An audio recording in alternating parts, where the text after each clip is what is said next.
Welcome friends, I am Hemant Agarwal, host and coordinator of webinar conducted by chshelpforum.com. This website is specifically relating to various issues that can be experienced in cooperative housing societies and will benefit both the MC, that is managing committee, and the society members. It has very simple language articles, draft of applications, earlier webinar videos, and more shall be added as and when time permits. This knowledge and experience sharing webinar is conducted in very simple, ordinary, non-technical and non-legal language and can be easily understood by all our friends. All friends are requested to listen carefully without interrupting the speaker. Non-technical small questions in very brief may be typed in the chat box, which will be answered first. Questions only relating to today's topic will be taken up and other questions will be ignored. Before we start, I would like all our friends to keep their microphones on mute. And since this causes static and it disturbs other friends also, and it disturbs our video recording also. So kindly cooperate.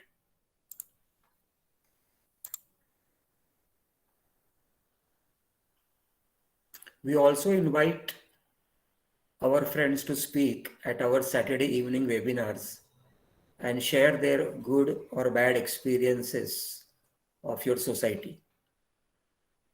Speak, support, and motivate other members. You may coordinate with me if you are interested in speaking.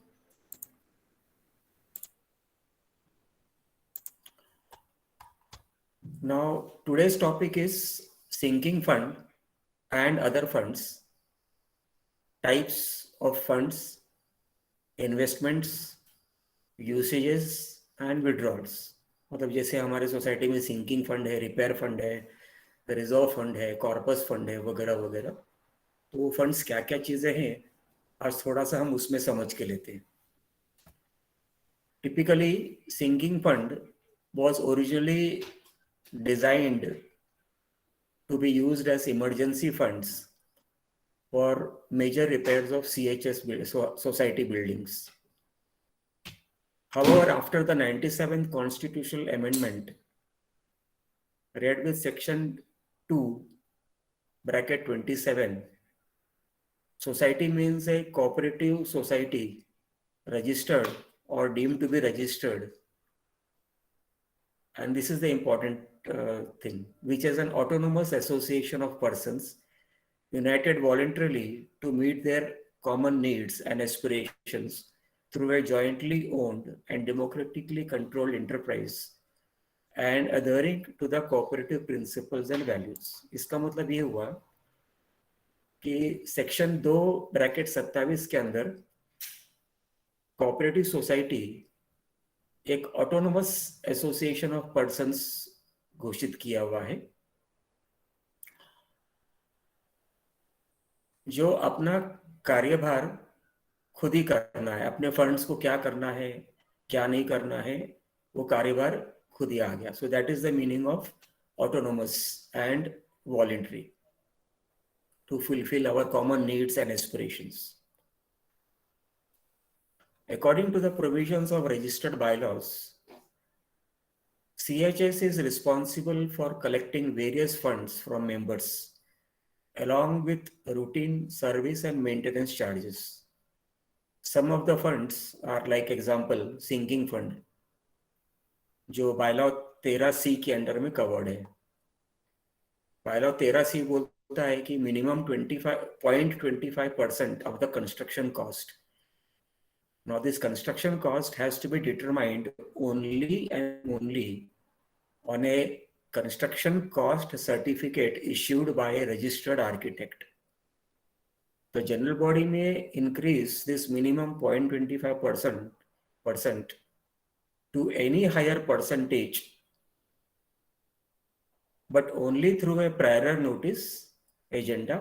उस agenda होना चाहिए कि to discuss and decide to increase sinking fund from 0.25% to 0.40%, 0.50%, or 1%, or whatever percent.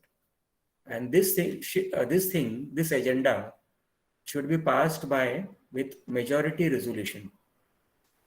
मतलब उस general body meeting में majority resolution से ये पास होना चाहिए. If it is not passed with the majority resolution, then you cannot increase your 0.25%. There is no requirement of this 0.25%, minimum 0.25% to be amended into the bylaws, because the bylaw says 0.25%, but it does not prescribe maximum percentage of the sinking fund. So you can ignore to amend the bylaws. Note that the construction cost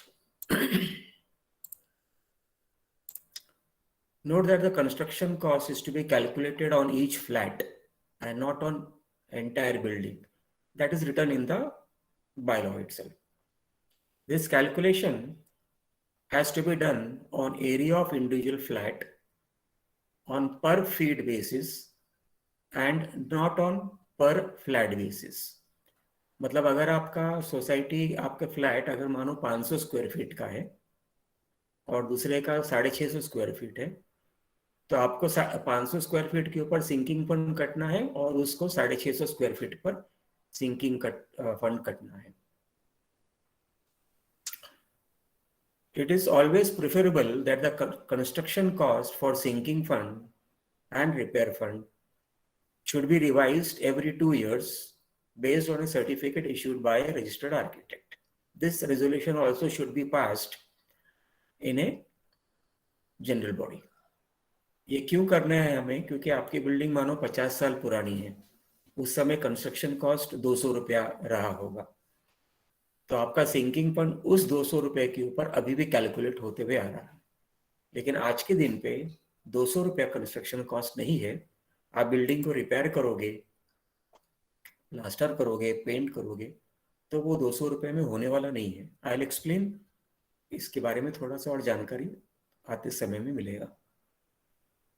The actual amount of yearly contribution of sinking fund received from members shall be duly posted and entered into the sinking fund register.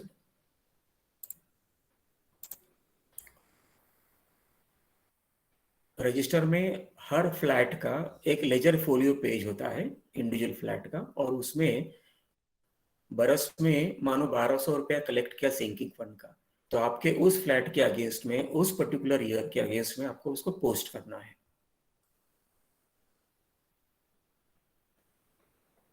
एक बार balance sheet में दर्शाया हुआ, जो show करते हैं balance sheet में, मानो sinking fund balance sheet में आपने 10 लाख रुपए शो किया हुआ है और किसी कारणवश आपने sinking fund major repair funds के लिए यूटिलाइज कर लिया, काम में ले आए, वापर लिया आपने, तो ये सिंकिंग फंड वापस मेंबरों से जमा नहीं किया जा सकता है, क्योंकि वो बायलॉ 13C का वॉयलेशन होगा. बायलॉ 13C क्या बोलता है? 0.25% ऑफ कंस्ट्रक्शन कॉस्ट. लेकिन आप हर महीने 0.25 भी ले रहे हो, और अगर आप ये भी बोलते हो कि नहीं, जो हमने वापर लिया ना उसको हमको वापस लेके आना है, तो वो अलाउड नहीं है, वो इलीगल है और वो बायलॉ के विपरीत जाता है. To maintain transparency, society must publish a list of year-wise summary of sinking fund. We should include all earlier sinking fund amounts and interest thereon and distribute it along with balance sheet for AGM proceedings and approval. इसका मतलब ये हुआ कि मानो आपकी society 10 बरस पुरानी है, तो 10 बरस पुरानी का फाइनेंशियल ईयर, लेट अस से फाइनेंशियल ईयर 2011-2012 का अमाउंट कितना है? मानो 1 लाख रुपया. ऐसे ही आपके 10-12 एंट्री आएंगे 2022 तक का, और उसका इंटरेस्ट भी आएगा। सिंकिंग फंड का अमाउंट, उसका टोटल इंटरेस्ट, उस साल में क्या आपने अर्न किया वो बैंक सर्टिफिकेट देता है, और उसका टोटल, और लास्ट में उसका ग्रैंड टोटल होगा, ताकि सारे मेंबर को ये पता चले कि सोसाइटी में सिंकिंग फंड कितना जमा है। सिंकिंग फंड के, आप सिंकिंग फंड को कोऑपरेटिव बैंक्स और नेशनलाइज्ड बैंक्स में इन्वेस्ट कर सकते हो, आप उसको प्राइवेट बैंक में इन्वेस्ट नहीं कर सकते हो। और जो सिंकिंग फंड आपको नेशनलाइज्ड और कोऑपरेटिव बैंक्स में इन्वेस्ट करना है, वो सबसे लॉन्गेस्ट पॉसिबल पीरियड के लिए इन्वेस्ट करना है। Interest generated on sinking fund, interest generated on sinking fund must be reinvested and not utilized for any purposes. इसका मतलब ये हुआ कि मानो आपके सोसाइटी में 10 लाख रुपए का सिंकिंग फंड है और उसको हर साल उसका 1 लाख रुपया इंटरेस्ट आ रहा है, तो वो 1 लाख रुपया भी सिंकिंग फंड में ही री इन्वेस्ट होगा और उसे सोसाइटी के जनरल खर्चों के लिए इस्तेमाल नहीं किया जाएगा। तो sinking fund is sinking fund collected from the members plus interest on sinking fund that you received from the bank or any investment agency. sinking fund use करने का जो बायलॉ है उसको दिया हुआ है बायलॉ 14C में। I'll explain sinking fund क्या किस किस चीजों में यूज होता है। जैसे sinking fund है वैसे same to same repair fund है। मेजर रिपेयर फंड अलग है और रिपेयर फंड अलग है। Repair fund is shown in bylaw number 13A. It is minimum 0.75% of the construction cost, again based on the certificate issued by a registered architect. General body चाहे तो ये repair fund की भी मात्रा बढ़ा सकती है from 0.75% to any percent that is possible, but only via a prior notice, agenda and majority GB resolution. इसमें छोटा सा एक लेकुना ऐसा है कि सिंकिंग फंड अगर 0.25% है तो repair fund is 3 times of that, so total it all it comes to 1%. However, if you increase your sinking fund to 0.50%, then your repair fund also will be increased appropriately. The repair fund increase goes to 1.50%. In this also, the construction cost is to be calculated on each flat and not entire building. Building का मतलब common areas वगैरह calculate नहीं करना है, उसके अंदर lift areas है, सीढ़ी एरियाज है, पोर्च है, पोडियम है, वगैरह वगैरह.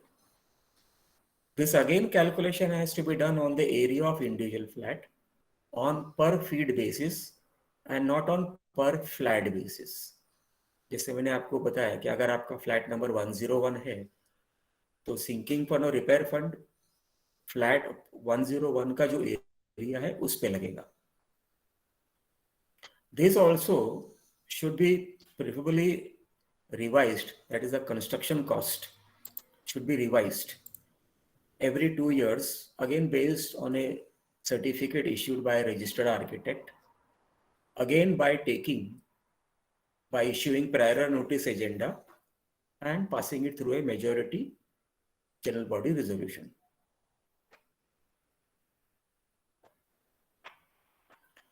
The actual amount of yearly contribution of repair fund received from members shall be duly posted or entered in the repair fund register. Sinking fund का रजिस्टर अलग था और रिपेयर फंड का रजिस्टर अलग है. उसके इंडिविजुअल फ्लैट के against में उसका जो लेजर फोलियो का पन्ना होगा, फ्लैट नंबर का लेजर फोलियो का पन्ना मतलब 101 का एक पन्ना है, 102 का दूसरा पन्ना है, and so. Again repair fund अगर किसी कारण से मेजर सिविल रिपेयर्स के लिए यूटिलाइज कर लिया, मानो आपके सोसाइटी में 40 लाख रुपया रिपेयर फंड का जमा है और आपने वो फंड बिल्डिंग के प्लास्टर, पेंटिंग, लिफ्ट रिप्लेस करने के लिए, इलेक्ट्रिकल लाइन रिप्लेस करने के लिए, टोटल पानी का लाइन रिप्लेस करने के लिए यूज कर लिया, तो उसे आप मेंबर से ये नहीं कह सकते हो कानूनी तौर पे कि भाई हमने तो यूज कर लिया रिपेयर फंड 40 लाख रुपया, अभी उसको वापस हमको लेके आना है, वापस आपको आपसे जमा करना है। तो that will be again violating bylaw number 13A, जो बोलता है कि सिर्फ 0.75% मिनिमम कंस्ट्रक्शन कॉस्ट आपको लेना है, उसके ऊपर आपको कुछ नहीं लेना है।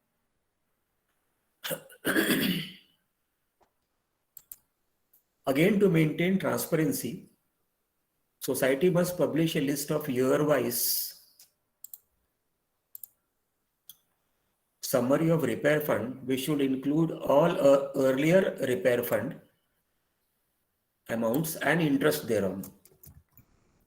जैसे मैंने आपको पहले बताया सिंकिंग फंड और उसका इंटरेस्ट, ये दोनों मिला के वापस सिंकिंग फंड ही हो जाते हैं और उसे आप और कोई कामों में यूज नहीं कर सकते हो, और वो बैलेंस शीट में जो फिगर आप दिखाते हो, it should match with that year-wise summary. Repair fund can also be invested in a separate FD in cooperative banks and nationalized banks for the longest possible period possible. Investments cannot be made in private banks. Interest generated on repair fund must be reinvested and not utilized for any purposes. इसका मतलब ये हुआ कि आपका repair fund का जो भी figure है, जो भी आंकड़ा है आपका बैलेंस शीट में, वो जो आप इन्वेस्ट करोगे तो सिर्फ और सिर्फ कोऑपरेटिव बैंक में इन्वेस्ट करोगे या नेशनलाइज बैंक में इन्वेस्ट करोगे, लेकिन प्राइवेट बैंक में आप इन्वेस्ट नहीं कर पाओगे। रिपेयर फंड का यूसेज का पैरामीटर्स बायलॉ नंबर 14B में दिया हुआ है।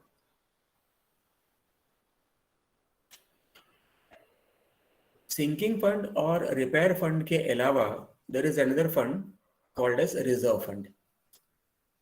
It is covered under section 66,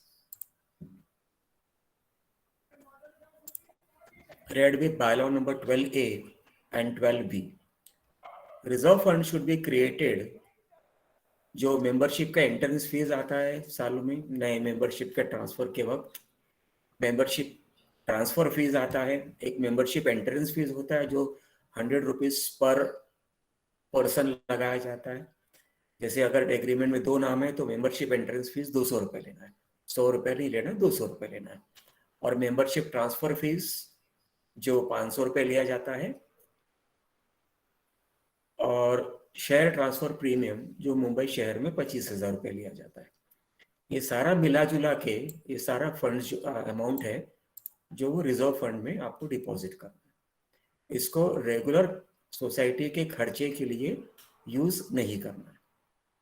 इसके अलावा बैलेंस शीट में अगर आप देखेंगे तो एक जगह आपको ये देखने को मिलेगा कि इनकम ओवर एक्सपेंडिचर या एक्सपेंडिचर ओवर इनकम। अगर इनकम है तो प्रॉफिट हो गया, अगर एक्सपेंडिचर है तो लॉस हो गया। तो अगर इनकम है वहां पे और वो ज्यादा बच जाता है, अगर इनकम ओवर एक्सपेंडिचर, तो वो भी आपको रिजर्व फंड में ट्रांसफर करना है। रिजर्व फंड का यूसेज का फंडा जो है, पैरामीटर्स जो है, मॉडलिटीज जो है, वो बायलॉ नंबर 14A में दिया हुआ है। सिंकिंग फंड, रिपेयर फंड और रिजर्व फंड के अलावा एक और फंड है कॉर्पस फंड, जो बायलॉ नंबर 7A(I) में दिया हुआ है।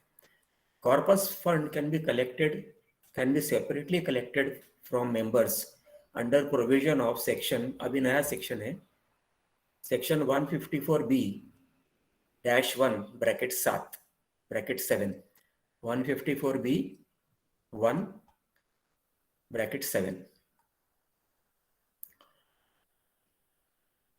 तो अगर prior notice, agenda, majority GB resolution ये डिसाइड करते हैं कि हमें कॉर्पस फंड नामक एक चीज भी मेंबर से लेना है for so and so months और सो एंड सो ईयर वगैरह वगैरह, तो वो भी कलेक्ट करने का अभी नया ये अमेंडमेंट आया हुआ है 2019 जुलाई में। उसके तहत आप कॉर्पस फंड भी आप जमा कर सकते हो। Section 154B-15 Amendment Act, MCA's Amendment Act, also prescribes that society can create other funds, etc. But this needs to be defined, and along with their specific usages via prior notice agenda and majority GB resolution. इसका मतलब ये है कि आप section 154B-15 के अंतर्गत आप और भी कोई फंड्स मेंबर से जमा कर सकते हो, प्रोवाइडेड वो फंड्स आपने प्रायर नोटिस एजेंडा में दिया है और मीटिंग, जनरल बॉडी मीटिंग के दौरान, जनरल बॉडी मीन्स एजीएम ले लो या एसजीएम ले लो, उसमें पास किया हुआ है मेजॉरिटी के साथ में। पहले एक जमाने में ऐसा हुआ करता था कि और कोई फंड्स मेंबर से लेना कानून का वायलेशन था, पर अभी वो अलाउ कर दिया हुआ है। एक और फंड है मेजर सिविल रिपेयर फंड, जो बायलॉ 13-20 से निकलता है। ये भी इंडिविजुअल फ्लैट पर एरिया बेसिस आपको कलेक्ट करना है। ये पर फ्लैट बेसिस नहीं कलेक्ट करना है, ये पर एरिया बेसिस कलेक्ट करना है। बायलॉ 13B में लिखा हुआ है। अब मेजर सिविल रिपेयर फंड किस चीजों के लिए यूज होता है? जैसे मानो सोसाइटी ने एक प्रोजेक्ट बनाया कि हमको पेंट करना है और पेंटिंग में मानो 10 लाख रुपए खर्चे होंगे, तो 10 लाख रुपया जनरल बॉडी के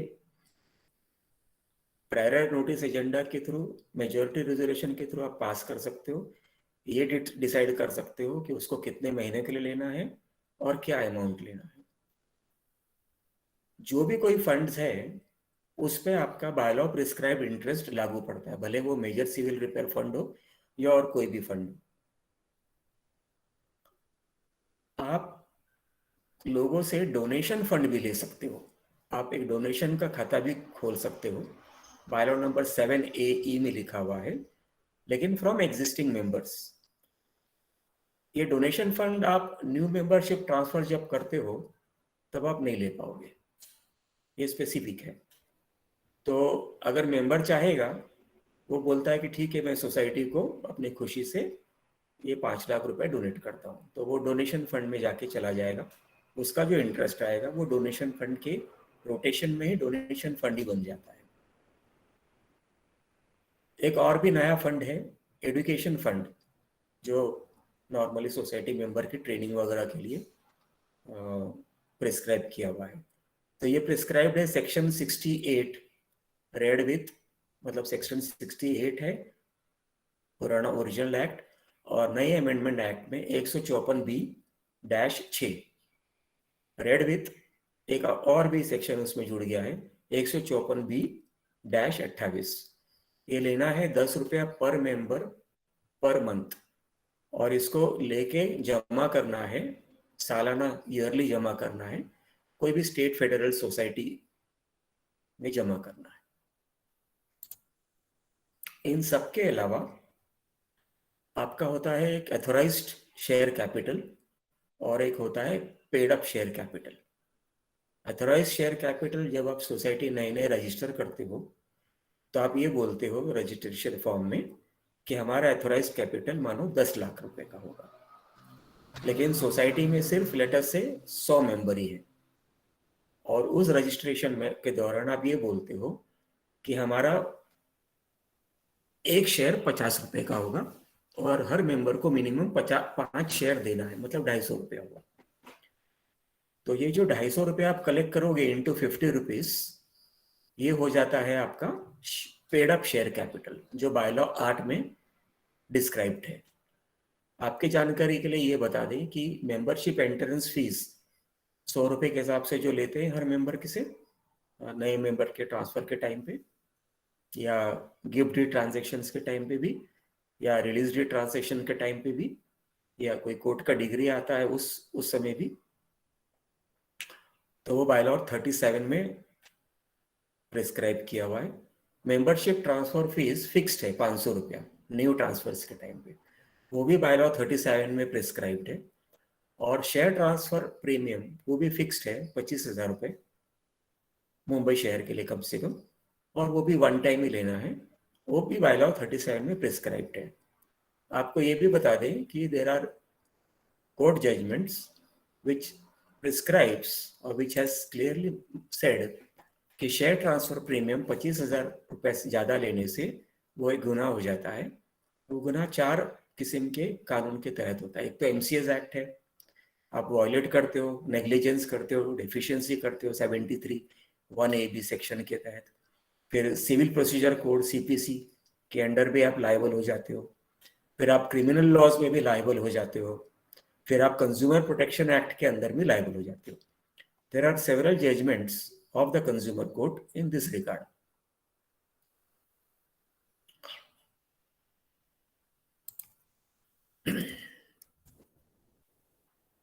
आपको ये भी बता दें कि कोई भी फंड आप जमा करोगे मेंबर से, भले वो सिंकिंग फंड हो, रिपेयर फंड हो, रिजर्व फंड हो, कॉर्पस फंड हो, एनी फंड, तो you have to add GST on it.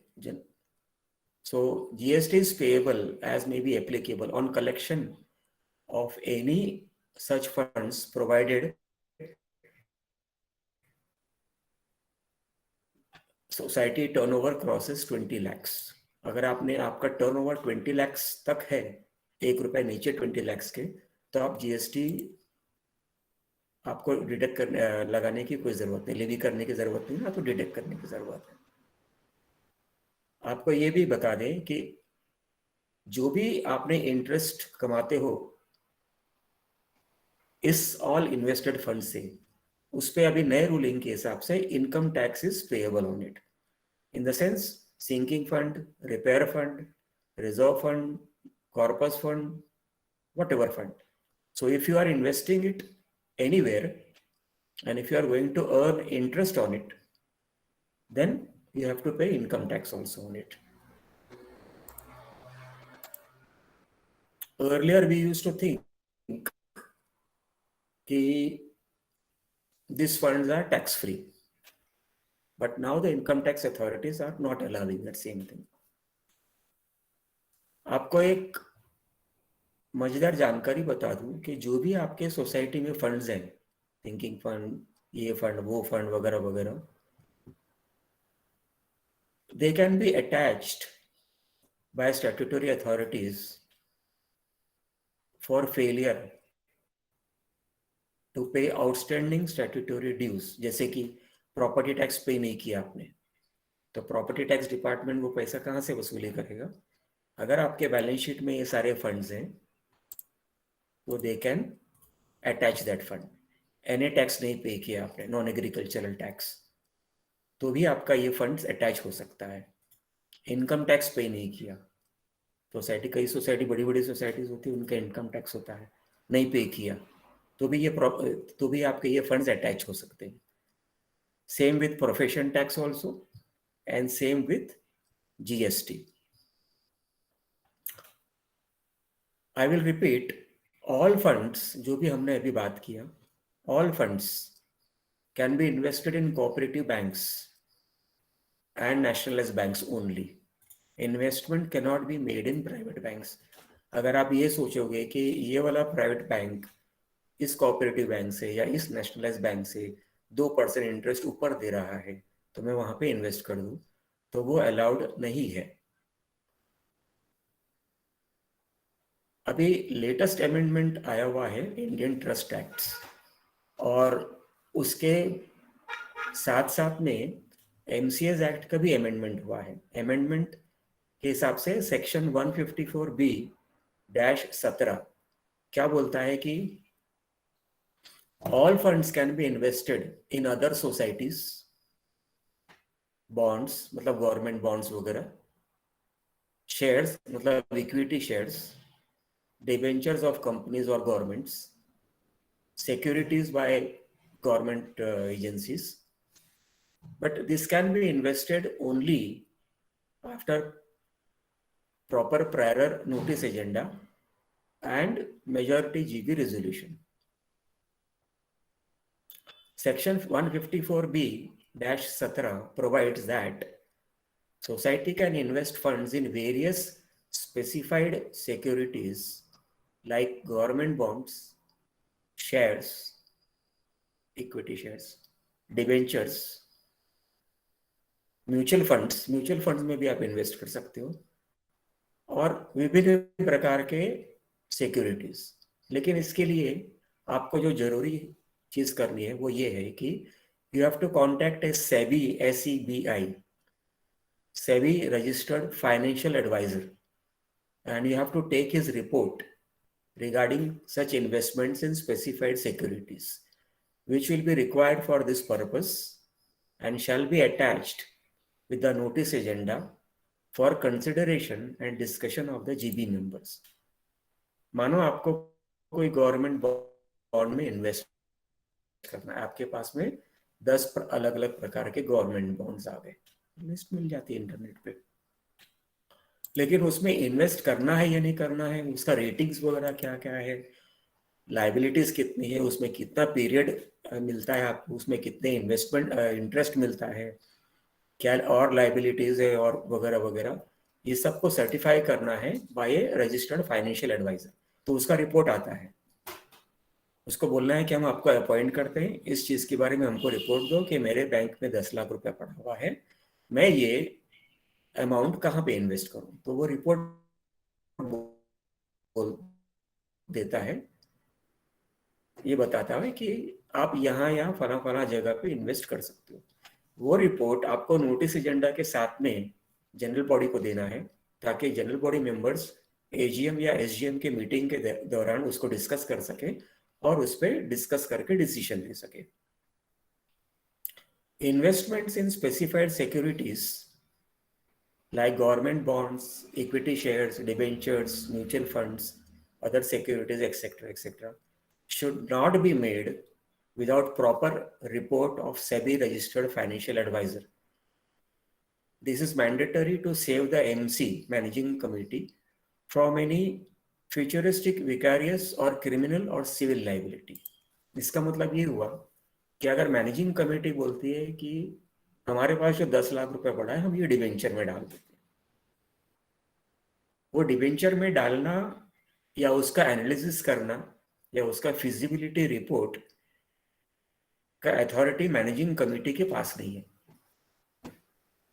इसीलिए आपको सेबी रजिस्टर्ड फाइनेंशियल रिपोर्ट मंगाना जरूरी है ताकि मेंबर्स ये नहीं कहे आपको कि आपने हमारा फंड्स डुबा दिया। वो रिपोर्ट के बेस पे ही आपको इन्वेस्ट करना है और उस रिपोर्ट के बगैर अगर आपने इन्वेस्ट किया तो मैनेजिंग कमेटी के ऊपर क्रिमिनल और सिविल लायबिलिटी खड़ी हो जाती है।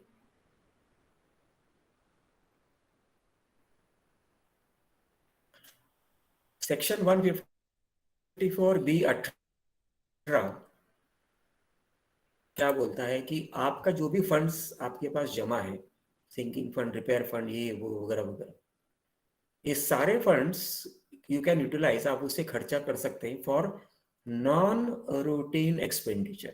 अब नॉन रूटीन एक्सपेंडिचर को क्या समझे, अगर आप बैलेंस शीट देखोगे और बैलेंस शीट के लेफ्ट हैंड साइड में आप देखोगे तो आपको एक्सपेंडिचर कॉलम दिखाई देगा ऊपर हेडिंग में, और उसके अंदर जितने भी हेड्स हैं, जैसे प्रिंटिंग और स्टेशनरी है, जैसे सैलरी है, जैसे AMC कॉन्ट्रैक्ट्स है वगैरह वगैरह वगैरह, बिजली का खर्चा है वगैरह, पानी का खर्चा है, तो ये रूटीन एक्सपेंडिचर है। तो जो रूटीन एक्सपेंडिचर के लिए ये फंड्स आप यूटिलाइज नहीं कर सकते even by taking permission from the general body. Routine expenditure balance sheet में आपको दिखाई देगा। This also means that such funds जो अभी हमने डिस्कस किया, they can be utilise for replacing lift, entire electricity circuitry, your water pumps, your generator sets, compound walls, painting, plaster, water tank repair, etc. More importantly, it is to be understood, ज़्यादा ज़रूरी है ये समझना, इस fund को use करने के लिए किसी भी अधिकारी, अथॉरिटी, यानी डिप्यूटी रजिस्ट्रार है या ऑडिटर है वगैरह वगैरह, इनकी परमिशन की जरूरत नहीं है. There is no permission required from any type of authority or auditor to use this type of fund. However, लेकिन it is mandatory to use such funds only after prior notice agenda and majority GB resolution.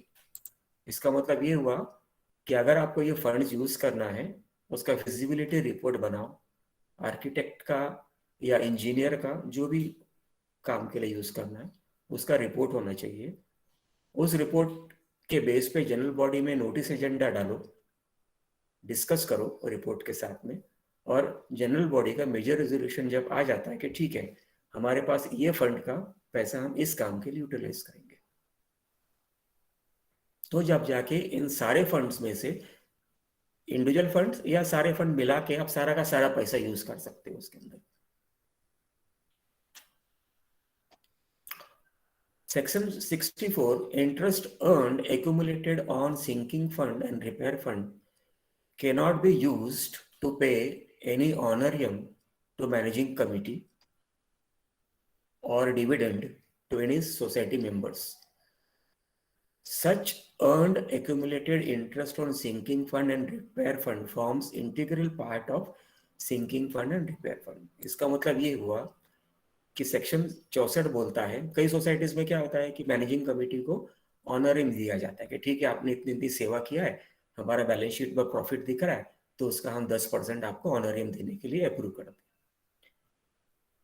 वो balance sheet में अगर income है तो ऑनरियम approve कर सकते हो, लेकिन वो ऑनरियम सिंकिंग फंड और रिपेयर फंड से निकाल के मैनेजिंग कमेटी को नहीं दिया जा सकता, ना डिविडेंड दिया जा सकता है. कई सोसाइटीज डिविडेंड भी देती है, तो वो भी नहीं दिया जा सकता. ये सारी चीजें सेक्शन 64 में दर्ज है. इसका मतलब ये भी होता है कि सिंकिंग फंड के ऊपर जो भी इंटरेस्ट अर्न किया हुआ है वो फिर सिंकिंग फंड ही कहलाएगा.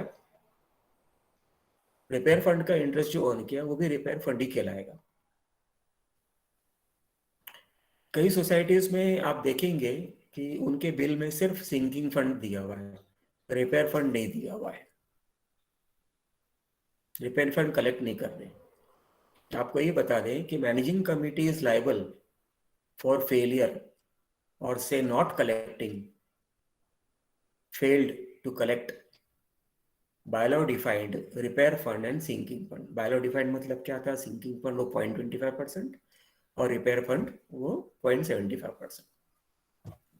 अगर मैनेजिंग कमिटी ने ये फंड कलेक्ट नहीं किया हुआ है, इसका मतलब they have cost losses to the society and managing committee becomes liable under section 73(1)(ab) read with section 146(e) for its negligence, deficiency and causing loss to the society members, to the society. Auditor, जब आपका auditor करता है आपका accounts panel auditor, तो auditor is liable to reflect MC's managing committees failures and violations regarding not collecting or not investing the sinking fund and repair fund in appropriate head of accounts, head of fixed deposits. का मतलब ये है कि अगर आपने sinking fund 1 साल का 100 रुपया जमा कलेक्ट किया हुआ है, तो आपको वो 100 रुपया सिर्फ और सिर्फ सिंकिंग फंड के हेड ऑफ अकाउंट में ही डालना है, सिंकिंग फंड के फिक्स डिपॉजिट्स में डालना है, और उसको उस ईयर के बैलेंस शीट में आपको दर्शाना है, शो करना है. आपको एक और चीज भी बता दें, managing committee is the administrative and governing body and also the trustee of society properties which includes sinking fund. मतलब सोसाइटी की प्रॉपर्टी में क्या क्या है, जो सिंकिंग फंड है, जो रिपेयर फंड है, और बाकी के जो फंड्स हैं जो आपने बैंक में जमा किया है on behalf of the society, which is actually on behalf of the members. तो ये अधिकार किसको दिया हुआ है, मैनेजिंग कमेटी को दिया है. बिकॉज क्यों दिया हुआ है, क्योंकि मैनेजिंग कमेटी एडमिनिस्ट्रेटिव अथॉरिटी है, it is the governing body, and also the trustee. This word is more important. Also the trustee of society's property, that is given under section 2 of the MCS Act. एक गहरी चीज आपको ये समझना है, कई societies में ये होता है कि मैनेजिंग कमेटी ने सिंकिंग फंड और रिपेयर फंड किसी कारण के लिए विड्रॉ कर लिया without majority general body resolution. Managing committee बोलती है मेरे को ये खर्चे के लिए चाहिए था, मुझे वो खर्चे के लिए चाहिए था, वगैरह वगैरह। अगर मैनेजिंग कमेटी ने सिंकिंग फंड और रिपेयर फंड किसी भी कारणवश बगैर prior notice agenda and majority GB resolution के बगैर अगर विड्रॉ कर लिया हुआ है, तो मैनेजिंग कमेटी क्रिमिनल लॉज के अंतर्गत गुनाहगार हो जाती है, which includes breach of trust, cheating, fraud, misrepresentation वगैरह. I'll just repeat this thing for the benefit of our friends. If managing committee withdraws sinking fund and repair fund for any purposes without prior notice agenda and majority general body resolution. Majority general body का resolution का मतलब है जो attendee general body members है उस meeting में, उनका majority vote होना चाहिए उस काम के लिए. So if the managing committee is withdrawing this fund without general body permission, resolution, then managing committee becomes liable for criminal offenses, which includes breach of trust, cheating, fraud, misrepresentation, etc.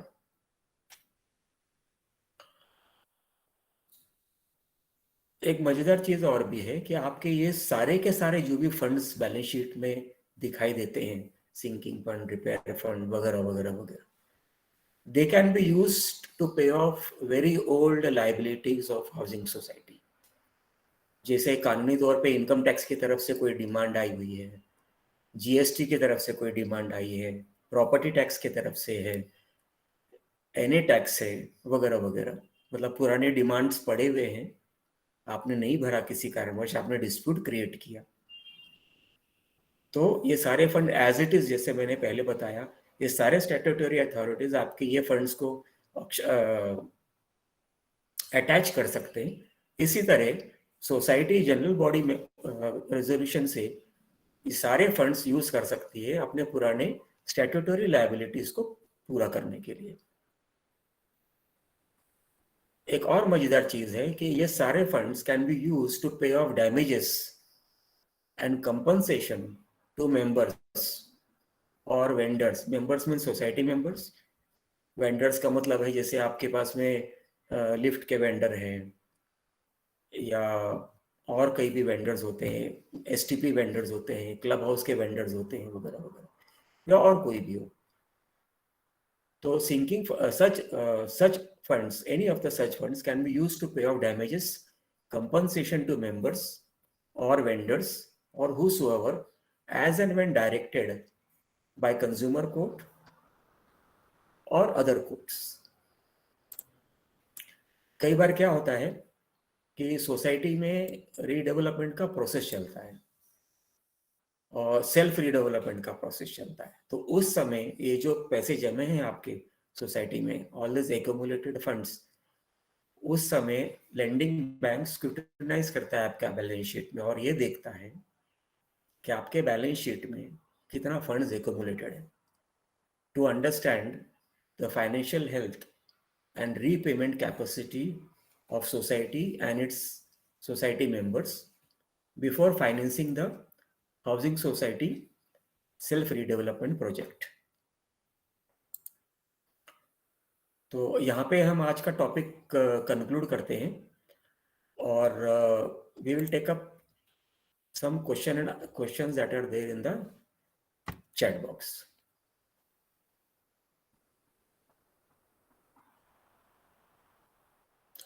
Mister Sanjeev Shah का एक प्रश्न है, is repair and maintenance fund and repairs and maintenance charges same और different? Can society collect both of them every quarter in the maintenance bill? Sir ji, repair fund अलग दिया हुआ है। जैसे मैंने आपको बताया कि रिपेयर फंड आपका 13B में 13A में दिखाया हुआ है और 13C में सिंकिंग फंड दिखाया हुआ है। तो वो तो आपको कंपलसरी लेना ही लेना है। लेकिन जो रिपेयर और मेंटेनेंस चार्जेस है, दैट इज एक्चुअली, आप शायद ये कहना चाह रहे होंगे कि मेजर सिविल रिपेयर फंड की बात कर रहे होंगे। वो आप सिर्फ तभी ले सकते हो जब वो जनरल बॉडी में स्पेसिफिकली पास हुआ हो कोई प्रोजेक्ट के लिए, जैसे प्लास्टर प्रोजेक्ट है या पेंटिंग प्रोजेक्ट है वगैरह वगैरह। तो उसी समय लेना है वो फंड, और उतने ही दिनों के लिए, उतने ही महीनों के लिए लेना है जितना जनरल बॉडी में पास हुआ है।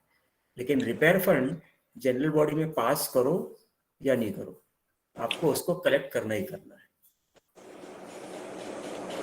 Can I interrupt, sir?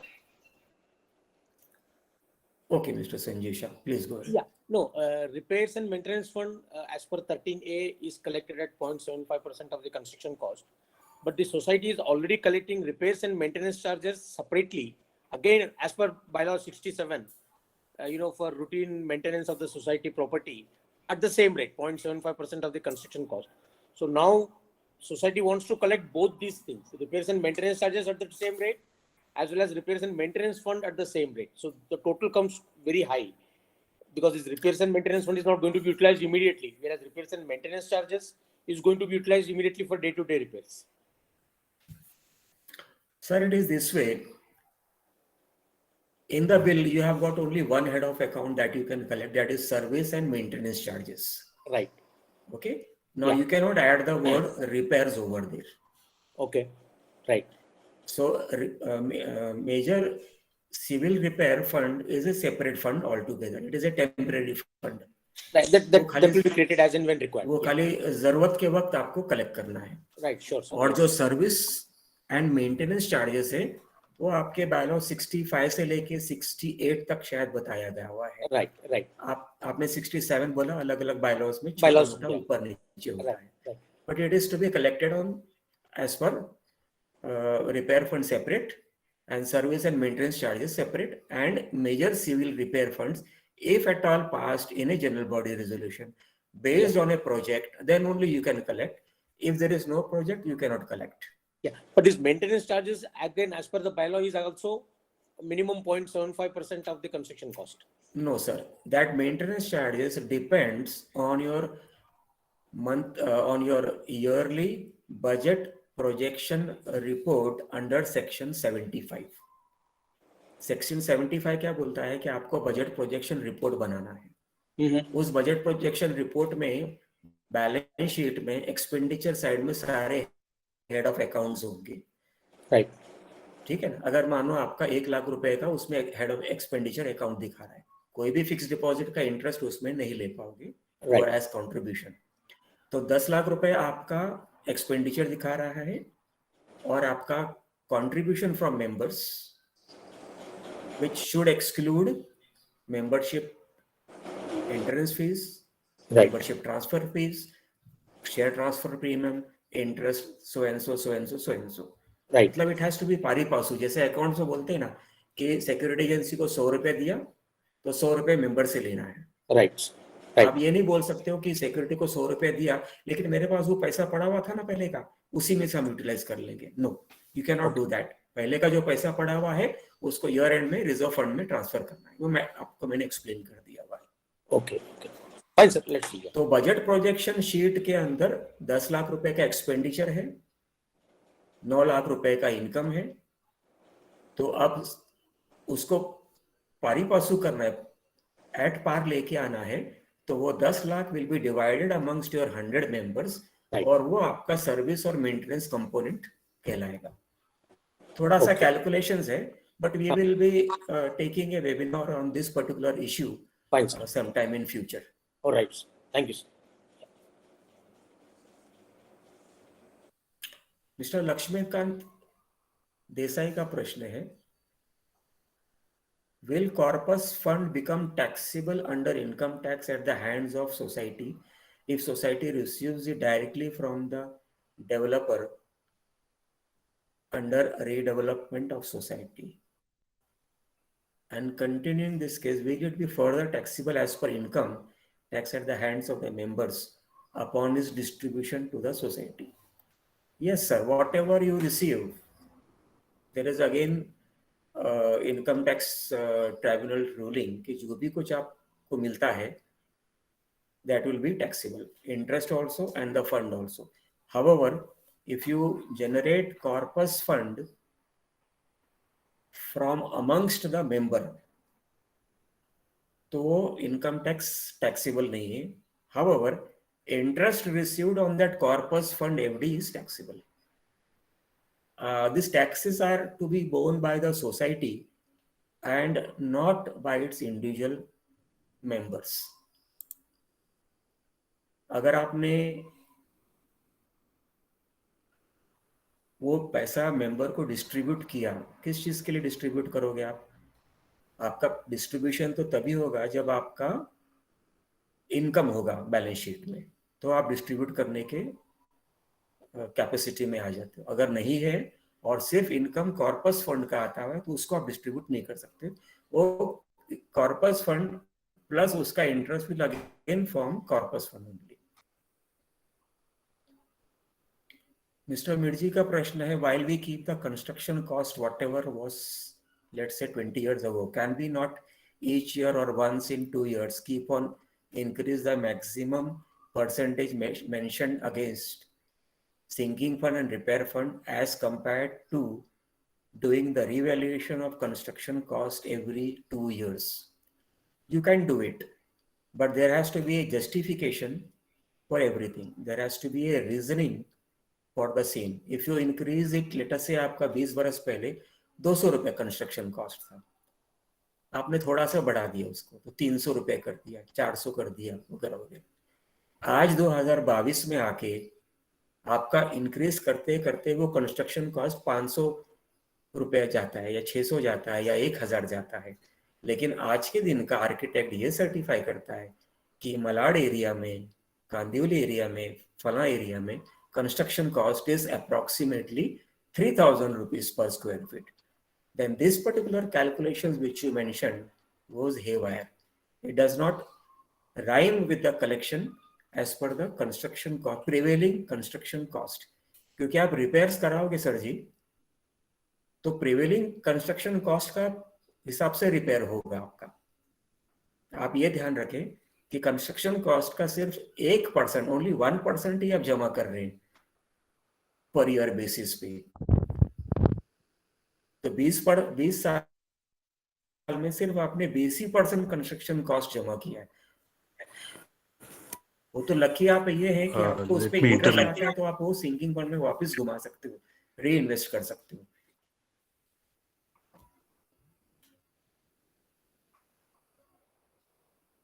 Okay, he wanted to ask, Mr. Mirji wanted to ask something, but okay, Mr. Mirji, you are back. You may ask your question, please. Mr. Hemant Mirji.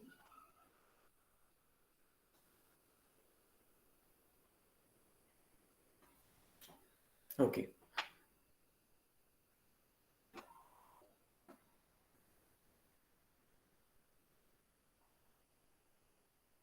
Okay.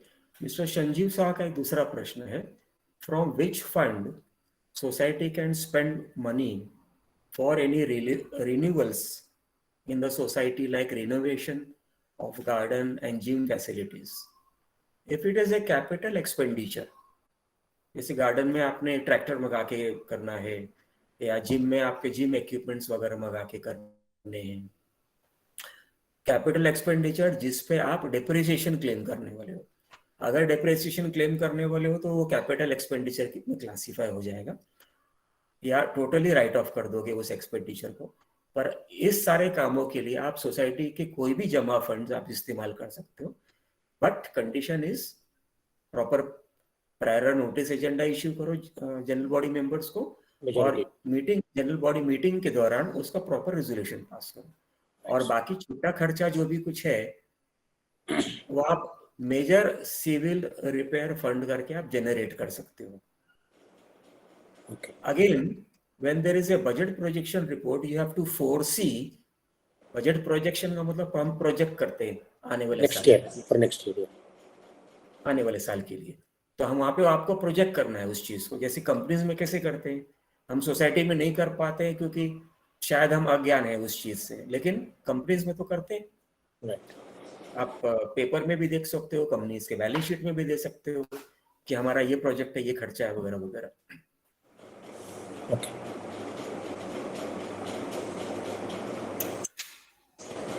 आप mister Sanjeev Shah का एक और प्रश्न है, is GST exempted limit threshold of 7500 per month available on collection of these funds?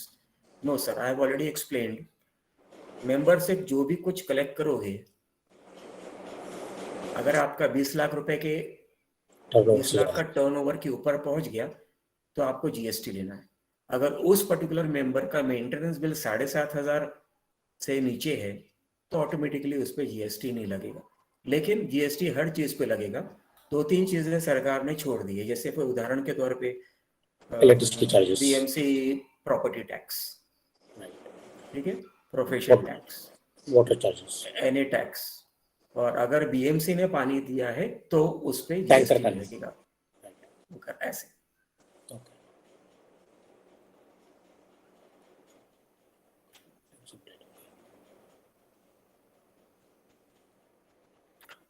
कविता कापाही का एक प्रश्न है, you mention ₹10 per year per member has to be collected.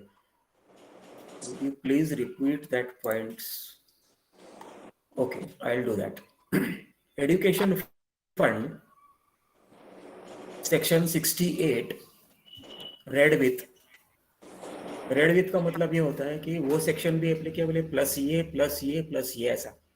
तो section 68 red with 154B6 red with 154B8, इसके अंतर्गत आपको 10 रुपया पर मेंबर पर मंथ, मतलब 120 रुपए सालाना जमा करके स्टेट फेडरल सोसाइटी, जो अथोराइज स्टेट फेडरल सोसाइटी होगी, उसमें आपको जमा करना है।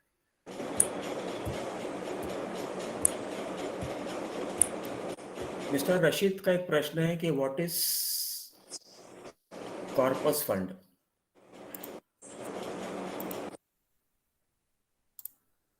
ओके,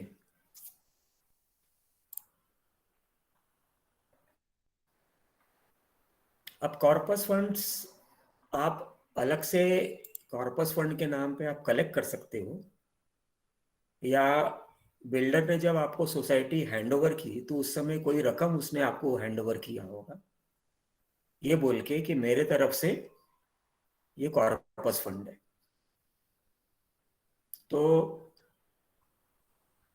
जैसे कभी कभी लोग बोलते हैं ना कि खुशी में मैंने आपको 100 रुपये दे दिया, या कानूनी तौर पे मैंने आपको 100 रुपये दे दिया वगैरह। तो ये कानूनी तौर पे जो फंड्स यहाँ वहाँ से आ जाते हैं तो ये कॉर्पस फंड में चले जाते हैं। आप कॉर्पस फंड अलग से भी कलेक्ट कर सकते हो बाकी मेंबरों के पास से, by passing proper general body resolution.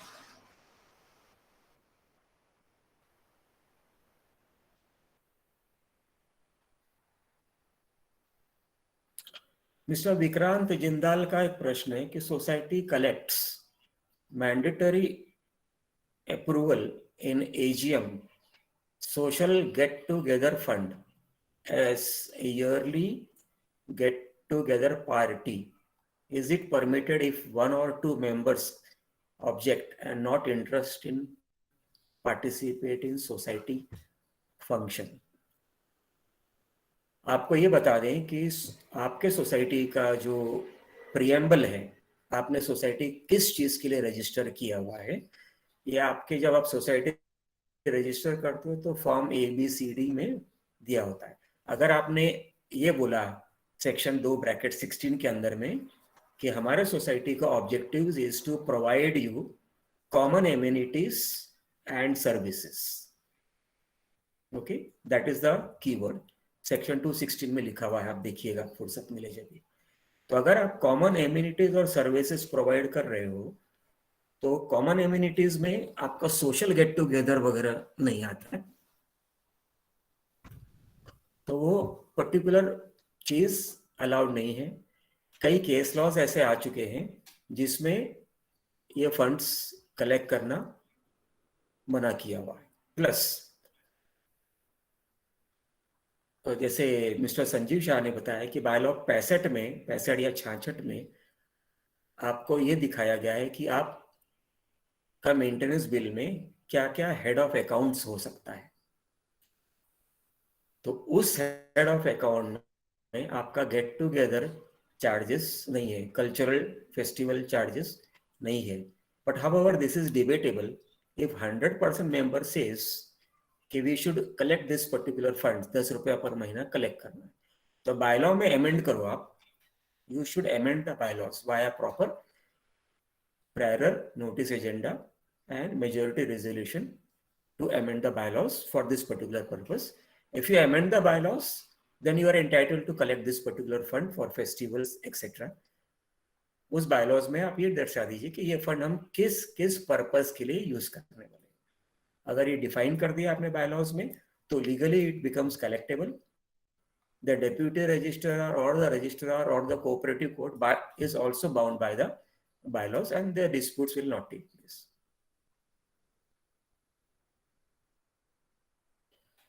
There is a question by Kavita. Old repair fund collection not utilized. Should it be returned to the member? Repair fund, sinking fund, ये fund, वो fund, they are to be utilized only and only for purposes of society development, needs of the society, and cannot be returned to the member. आप लगभग हर society में average 5 साल में major repairs निकलता ही निकलता है, कुछ ना कुछ निकलेगा ही, तो आप ये फंड उसमें यूज करिए, कोई प्रॉब्लम थोड़ी ना उसमें। स्नेहा मोदी का एक प्रश्न है, my society do not maintain proper accounts of funds, as per calculate 40 lakhs, MC deposit only 20 lakhs. What we do for action on MC? अगर आपका सब मिला जुला के 40 लाख रुपए का फंड कलेक्ट हुआ है और डिपॉजिट 20 लाख रुपए का हुआ है, तो ये तो स्वाभाविक हो गया कि कहीं ना कहीं आपने वो फंड का गोलमाल किया हुआ है। तो उसके लिए आप बाकी की कार्यवाही करवा सकते हो। जैसे हो सकता है आपके पास कार्यवाही का जो मुद्दा बने वो सेक्शन 89A में बने, जहाँ पे आप इंस्पेक्शन करवा लो या आप रीऑडिट करवा लो सेक्शन 81 के अंदर में। अगर ऐसा सब प्रूव हो जाता है आपने जो बोला, तो मैनेजिंग कमेटी को अपने जेब से वो फंड सोसाइटी को वापस करना है। राजेश लोम्बार का एक प्रश्न है, can the society invest in HDFC fixed deposits trust? I have not understood this question, पर जितना मैं समझा हूं मैं ये बता दूं कि HDFC is a private bank. उस बैंक में आप ये फंड्स का डिपॉजिट नहीं कर सकते। हाउएवर HDFC के जो हाउसिंग फाइनेंस स्कीम्स के जो कंपनियां हैं या उनके डिबेंचर्स हैं, आप उसमें ये फंड्स इन्वेस्ट कर सकते हो, but not in a bank.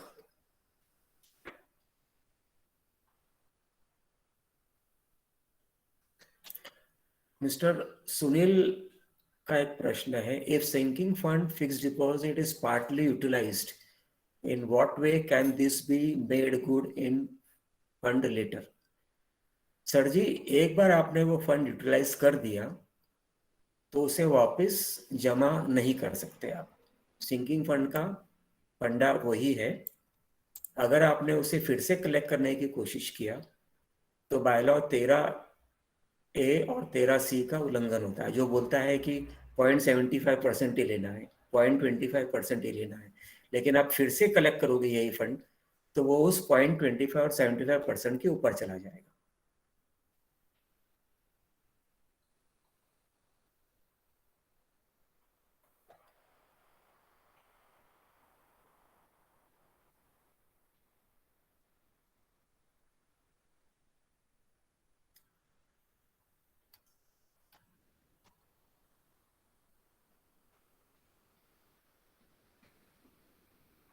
Mister Anil Jamba का प्रश्न है, will this webinar be available later on website?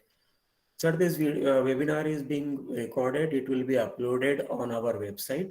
It will also be uploaded on YouTube, and it will also be uploaded on the YouTube channel of Sahakar Bhan, something of that sort. But it is there on our website. You will be easily able to see it. Which fund can CHS use for deemed conveyance? Deemed conveyance के लिए देखिए, ऐसा है कि deemed convince का जो fees है वो सिर्फ और सिर्फ 2000 रुपये है, जो कोर्ट फी भरना है। और अगर कोई मेंबर का कोई लेकुना है स्टैम्प ड्यूटी या रजिस्ट्रेशन का, तो वो मेंबर भरता है। और बाकी डीम्ड कन्वेंस के लिए अगर आप लॉयर एंगेज करते हो, तो लॉयर का फीस सारे मेंबरों को सर्विस और मेंटेनेंस हेड, मतलब लीगल चार्जेस जो दिया हुआ है, वो उसमें से आपको यूटिलाइज करना है। और अगर आप ये सोच रहे हो कि डीम्ड कन्वेंस का कोई अनऑफिशियल कोई खर्चा देना है, तो उससे सोसाइटी का बैलेंस शीट से कोई लेना देना नहीं है। आप जो मर्जी आए, आप जहां से भी खर्चा करो, पर बैलेंस शीट से वो रकम नहीं निकलेगी। Otherwise it will be what is called as misappropriation of fund.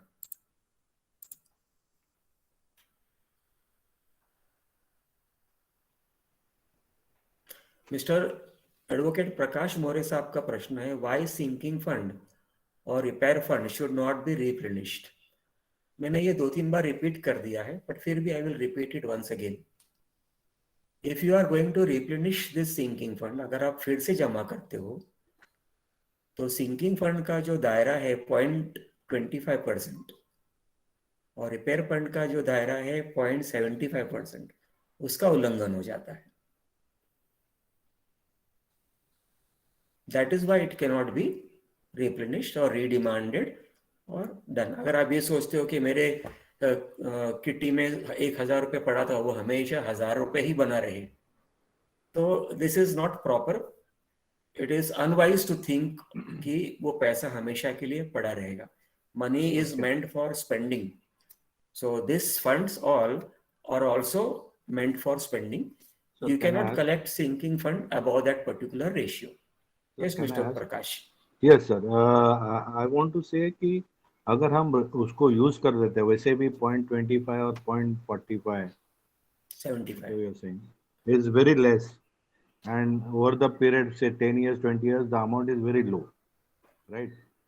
If we go to the general body to increase that in the proportionate what you have suggested, then also if it is utilized, suppose after 10 years 20 years the building requires a repairment, we utilize that, and after say 5 years again the requirement is there, from where the members will bring it. That is why I just suggested. Yes, because there is another, if you read bylaw 13B, Yeah, the 13B says, क्या बोलता है, major civil repair fund आप जमा कर लो। okay, जैसे उदाहरण के तौर पे 2000 साल में आपने सिंकिंग फंड का 50 लाख रुपए यूज कर लिया, right, 2015 साल में आपको फिर से 50 लाख रुपए की जरूरत है।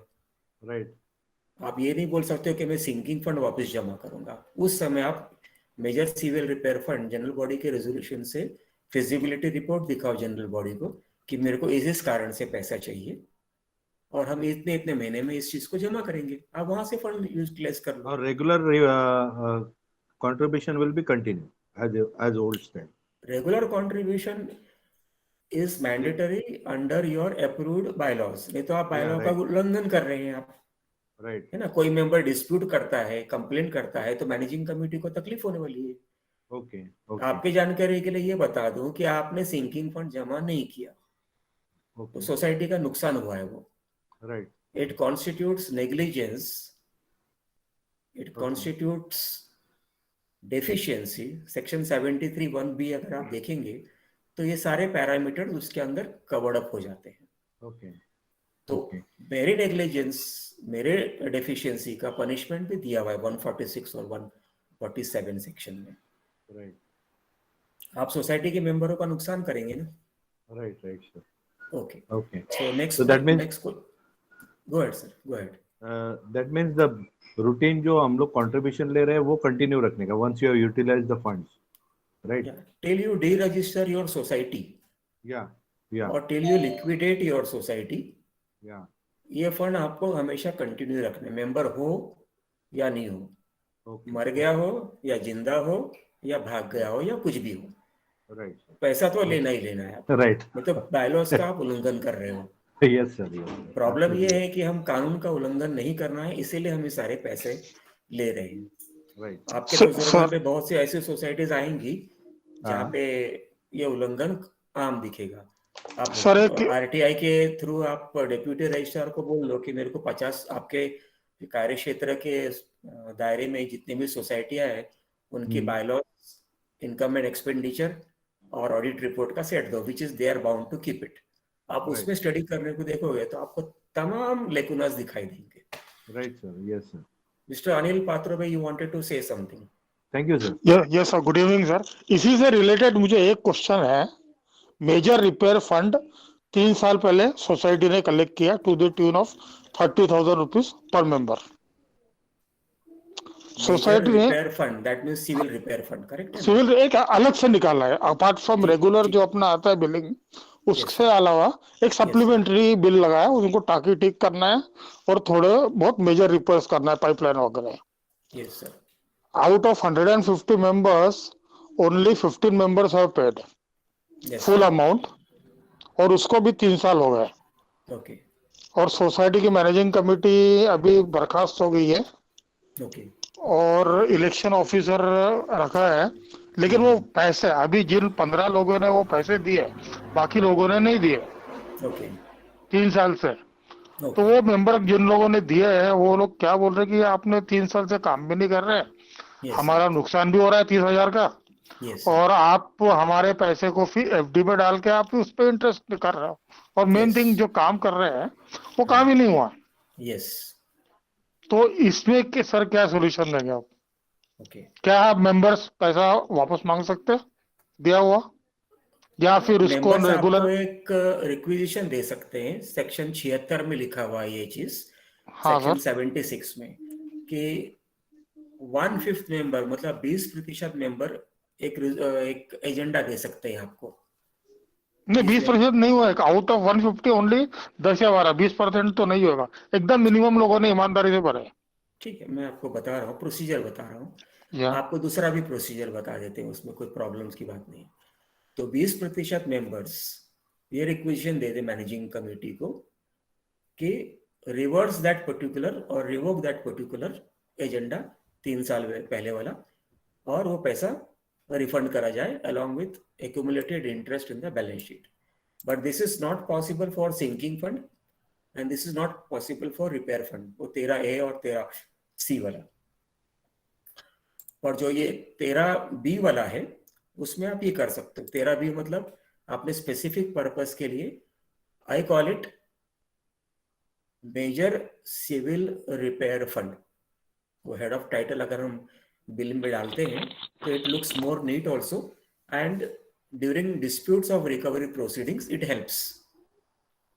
अगर ये भी नहीं होता है तो ये 15 member single petition cooperative court में डाल सकते हैं, because it is a continuing offence, continuing cause of action. तो उसमें लिमिटेशन खत्म नहीं हुआ है. तो कोऑपरेटिव कोर्ट में डाल दो, बोले भाई ये रेजोल्यूशन के दम पे ये हमारे से अभी तक पैसे लिए जा रहे हैं, हमारा नुकसान हो गया, रेजोल्यूशन को रिवोक करके सोसाइटी को डायरेक्ट किया जाए कि ये पैसा हमें रिफंड करो. You can also of course go to the civil court also. Sir अगर इंडिविजुअल मेंबर को जाना है तो? इंडिविजुअल मेंबर भी जाइए. जो जॉइंट रजिस्टर के पास जाना है तो क्या जॉइंट रजिस्टर कुछ कर पाएंगे इस बारे में? सर ऐसा है कि अगर रेजोल्यूशन जनरल बॉडी ने पास किया है तो उसको खारिज करने का काम सिर्फ और सिर्फ कोऑपरेटिव कोर्ट का है. नेक्स्ट एजीएम में अगर उनको बोलते हैं कि आप ये जो रेजोल्यूशन निकाला था उसको कैंसिल कर दो, तो क्या वो भी वैलिड रहेगा इन Yes AGM? sir, yes sir, you can do Okay, it without okay. any problems. Thank you sir. Welcome sir. Mister Nitin Rane का एक प्रश्न है, फॉर पेंटिंग और building which fund can be used, और फॉर पेंटिंग और building how fund can be collected. I have already explained this thing, but I will say it again. आपके पास balance sheet में जो भी फंड जमा है accept share capital और उसका ब्याज, आप सारे के सारे फंड्स निकाल सकते हो बिल्डिंग को पेंट करने के लिए, प्रोवाइडेड उसका फिजिबिलिटी रिपोर्ट बनाते हो आप लोकल आर्किटेक्ट के थ्रू, जनरल बॉडी में अप्रूव कराते हो, और फिर आप उसमें ये भी अप्रूव करा लो कि भाई हमारे पास में सिंकिंग फंड 50 लाख पड़ा हुआ है, या ये फंड सारा मिला के 50 लाख पड़ा हुआ है, पेंटिंग का खर्चा 20 लाख रुपए है, तो we sanction to withdraw 20 lakh rupees from this balance sheet accumulated funds. और अगर ये नहीं करना है तो आप जनरल बॉडी में स्पेसिफिक रेजोल्यूशन डालो to discuss and decide amount money collection for painting of building to the tune of rupees so and so in the ratio of so much rupees per month basis up to so many months. आप ऐसे कर सकते हो. This will be under 13B में आप कर सकते हो ये चीज को, बाय लॉ 13B में. ओके. अनिल जाम्बे का प्रश्न है, in a newly form society no funds from builder, first MC voted service maintenance charges per area wise, by law state otherwise, service charges is per unit wise, is it legal voting against the bylaws? Sir ji ऐसा है कि bylaws को follow करना हर society member का mandatory duty है. अगर bylaw में लिखा है कि सर्विस और maintenance charges will be per flat wise, तो आप उसके विरुद्ध में आप कोई भी रेजोल्यूशन पास करोगे तो वो गैर कानूनी हो जाता है. However, 100 के 100% मेंबर ये एग्री करते हैं बायलॉज को अमेंड कर देने के लिए. Remember that amendment of the bylaws, जहां पे लिखा है पर यूनिट वाइज या पर फ्लैट वाइज, वहां पे अगर आप अमेंड करने के लिए आप ये लिख देते हैं कि service charges will be collected पर फीट वाइज, और सारे मेंबर्स उसमें एग्री कर लेते हैं, तो आप वो कर सकते हैं. But this particular bylaw amendment is usually not allowed by cooperative registrar.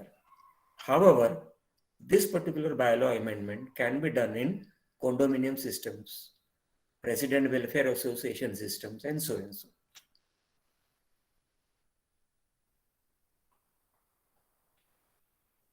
Mr. Rajesh Lombar का प्रश्न है, which fund can society use to obtain an OC? Sir ji ऐसा है कि OC ऑब्टेन करने का काम सोसाइटी का नहीं है. It is of the builder और of the developer. You may file a grievance petition, the society may file a grievance petition before the local consumer court against the builder, developer, whosoever, and seek directions to the builder to obtain OC. आपको उसमें सिर्फ legal charges जाता है. Society अगर OC obtain करने की कोशिश करती है तो उसके लिए बहुत लंबा चक्कर है और लाखों करोड़ों रुपए का खर्चा है. अगर आप ये सोचोगे कि 5-10 लाख रुपए देके मेरे को OC मिल जाएगा, इट्स नॉट पॉसिबल, क्योंकि OC के टाइम पे रजिस्टर्ड आर्किटेक्ट का सर्टिफिकेट लगेगा, which will be verified by the executive engineer of the building proposal department, who will come and check out. फिर वो देखेगा आपने नीच एरिया कवर कर लिया, डक्ट एरिया कवर कर लिया, आपने अपने कॉम्प्लेक्स में मंदिर बना लिया, आपने ये चेंजेस कर दिया, तो आपको OC कभी भी नहीं मिलेगा. मिस्टर रशीद का एक प्रश्न है, is donation fund taxable?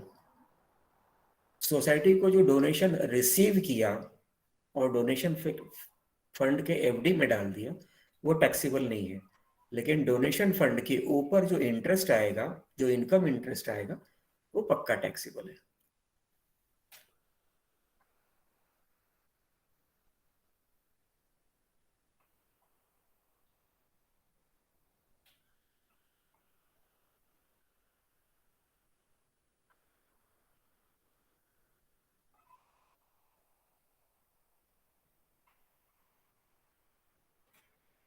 Mister Alex Noronha का एक प्रश्न है, how can the mobile tower rent be used and under which head? Sir ji, mobile tower का जो रेंट आ रहा है, that is an income for the society which will be set off against your expenditure.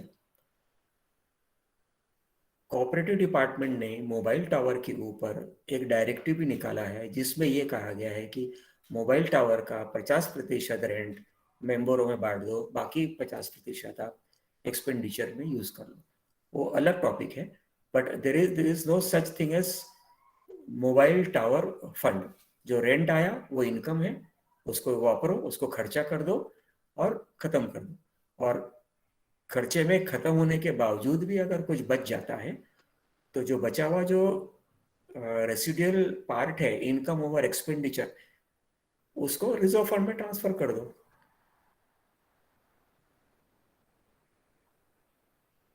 Sir एक सवाल पूछ सकता हूँ? Mister Prakash? Yes sir. Okay, go ahead. The situation is the building is with as per the registration it is a 100 flat suppose, but out of 100 20 flats are 2-3 bedroom. Out of 20 10 flats are joint, means they have jodi flat they have made it. So sinking fund will be charged to the 90 flats or the 100 flats. Okay. Situation ऐसा है कि flat 100 है, उसमें से 20 flat जो है वो 3 BHK है, बाकी 2 BHK, लेकिन 3 BHK में 10 फ्लैट ऐसे हैं जो ज्वाइन करके उन्होंने. Understood. Your question is understood. Yes sir. Okay. Now, how do you determine how many flats are there? How do you determine, Mr. Prakash? It is through the plan given by the to the BMC, the number of units. तो building का जो sanction plans है हाँ वो define करता है कि आपके बिल्डिंग में कितने यूनिट्स हैं, कितने फ्लैट्स हैं. राइट. जितने, अगर 100 फ्लैट है तो 100 शेयर सर्टिफिकेट इश्यू करना है राइट. और 100 मंथली मेंटेनेंस बिल्स इश्यू करना है और 100 हर चीज का फंड्स भी लेना है आपको. इंटरमीडिएटली अगर किसी ने एमलगेमेट कर दिया, उसको एमलगेमेशन बोलते हैं ना. राइट. राइट. 10 फ्लैट 20 फ्लैट को जोड़ के 10 फ्लैट बना दिया, राइट. एमलगेमेट कर दिया. एमलगेमेशन का ये मतलब नहीं है कि बिल्डिंग के सैंक्शन प्लान्स को चेंज करना है. Right. Okay, amalgamation is only A facility that is allowed by the civic authorities, Mumbai में म्युनिसिपल कमिश्नर, जो अलाउ करता है on payment of relevant fees, but it does not make both the flats as one flat in the sanction plan. Sanction plans एक बार ओसी मिल गया, आपको हाथ में आ गया, राइट. तो आप कुछ भी कर लो, वो सैंक्शन प्लान्स अब चेंज नहीं हो सकता है. ओके.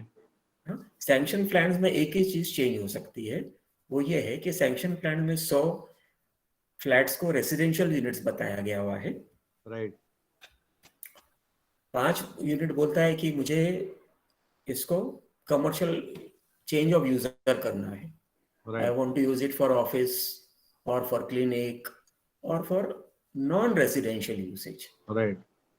तो भी आपका सैंक्शन प्लान्स चेंज नहीं होगा, लेकिन वहां पे उधर शेरा मार देंगे. शेरा मतलब क्या बोलते हैं उसको? रिमार्क मार देंगे कि non residential usage. That's it. But sanction plan parameters, sizes, this, that, etc. will not be changed. This shera, this remark will be utilized by the assessor. वो जो प्रॉपर्टी टैक्स वाले हैं वो यूज करते हैं प्रॉपर्टी टैक्स लेवी करने के लिए. राइट. उसका सिर्फ इतना ही मुद्दा है कि रेसिडेंशियल फ्लैट का प्रॉपर्टी टैक्स 100 रुपया था, कमर्शियल का कितना लगना चाहिए तो वो एसेसर डिमांड करता है, और इस चेंज ऑफ यूजर के ऑर्डर के बेस पे अब वो 300 रुपए कर देगा. राइट. इतना ही फंडा है. Okay. Okay. Thank you sir.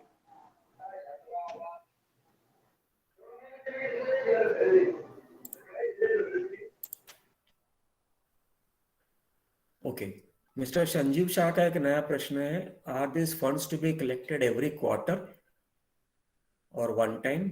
Also the collection has to be made by raising a separate bill और a monthly maintenance bill. If you are talking of this funds which we mentioned, sinking fund, repair fund, this fund, that fund, then they have to be collected only and only through your monthly maintenance bill, because during, Mr. Sanjay Sawant, can you mute yourself, please? Mr. Yes, okay, thank you. So during recovery proceedings, raising of a separate bill is not going to be feasible for you. You have to give a statement of accounts for your recovery proceeding. Recovery proceedings under bylaw is based only on your bills. That is monthly maintenance and service bills. Further, can it be collected quarterly, one time, or monthly? It is to be decided in a general body meeting कि हमारा society का जो bills है वो हम monthly ले या quarterly ले या ईयरली ले. तो if it is GB's decision, then of course you can do it. But अगर आप ये बोलते हैं कि typically the bylaw prescribes monthly collection और सोसाइटी उसको क्वार्टरली ले रही है, तो then again it is a violation of the bylaws. You can not do it and the member can raise a dispute. Member बोल सकता है कि ठीक है, आपको मैं मेंटेनेंस चार्जेस दे रहा हूँ, इंटरेस्ट नहीं दूंगा डिफॉल्ट का. Thank you. Hello. I'm Okay, Mr. Sharad Manjari, go ahead with your question. हमारे सोसाइटी में अभी 4 साल पहले रीडेवलपमेंट हुआ, लेकिन बिल्डर ने ऑफिस जितना एरिया का चाहिए था उतना नहीं दिया, और ये भी फिटनेस सेंटर भी नहीं दिया. And this thing, parking space also, I mean parking slots are not utilizable. बहुत narrow parking slots है. तो उसके बारे में क्या कर सकते हैं? सर, आज का जो वेबिनार है वो टॉपिक स्पेसिफिक है. हाँ, ओके. आज का टॉपिक है सिर्फ और सिर्फ सिंकिंग फंड, रिपेयर फंड और ऑल फंड्स. हाँ, ओके, तो आज पे हम ये नहीं लेंगे, क्योंकि फिर बाकी मेंबर्स जो इस वेबिनार को स्पेसिफिक पर्पस के लिए अटेंड कर रहे हैं, वो पर्पस डिफीट हो जाता है फिर. तो इसके बारे में आगे कभी कवर कर सकते हो? आप एक छोटा सा व्हाट्सएप मैसेज मुझे कर दीजिएगा, मेरा नंबर आपको पता ही है. मैं कोशिश करूंगा उस चीज को जवाब देने की. Okay, thank you. Thank you. Hello. Kavita Kape का एक प्रश्न है. Interest collected from defaulting members on monthly bill includes a percentage on many heads. This interest amount is credited where? जो भी इंटरेस्ट अमाउंट है, it is to be taken it as contribution from the members, that will be an income. Mr. Alex Norona, what is your question that has to be considered? I have already answered you, sir. If there is time, then you can come on board and question 1-to-1. Just give me a few minutes. We are just about to conclude it.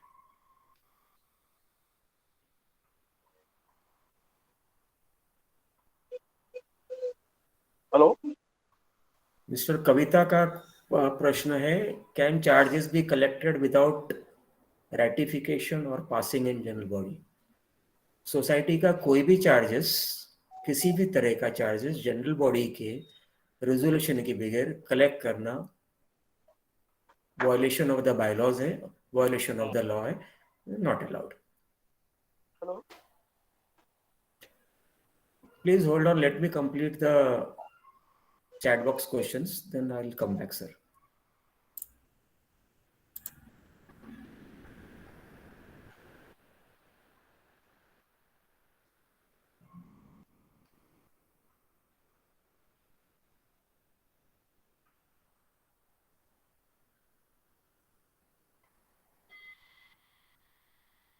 Mister Amitabh Singh का एक प्रश्न है, can society break sinking fund deposit without asking the GB? I have answered this 2-3 times, but now I will repeat. कोई भी fund, sinking fund हो या कोई भी फंड हो, जनरल बॉडी के मेजॉरिटी रेजोल्यूशन के बगैर आप ब्रेक नहीं कर सकते. मैनेजिंग कमेटी के पास खुद का अधिकार नहीं है कोई भी फंड, कोई भी फिक्स डिपॉजिट को ब्रेक करने का। मैं आपको पहले भी बता चुका हूं कि it is a criminal offence to do that without, because the society managing committee is only a trustee, एक सिक्योरिटी गार्ड, एक चौकीदार आपके फंड्स के बारे में। आपके परमिशन लिए बगैर आपका फंड्स यूटिलाइज नहीं कर सकते।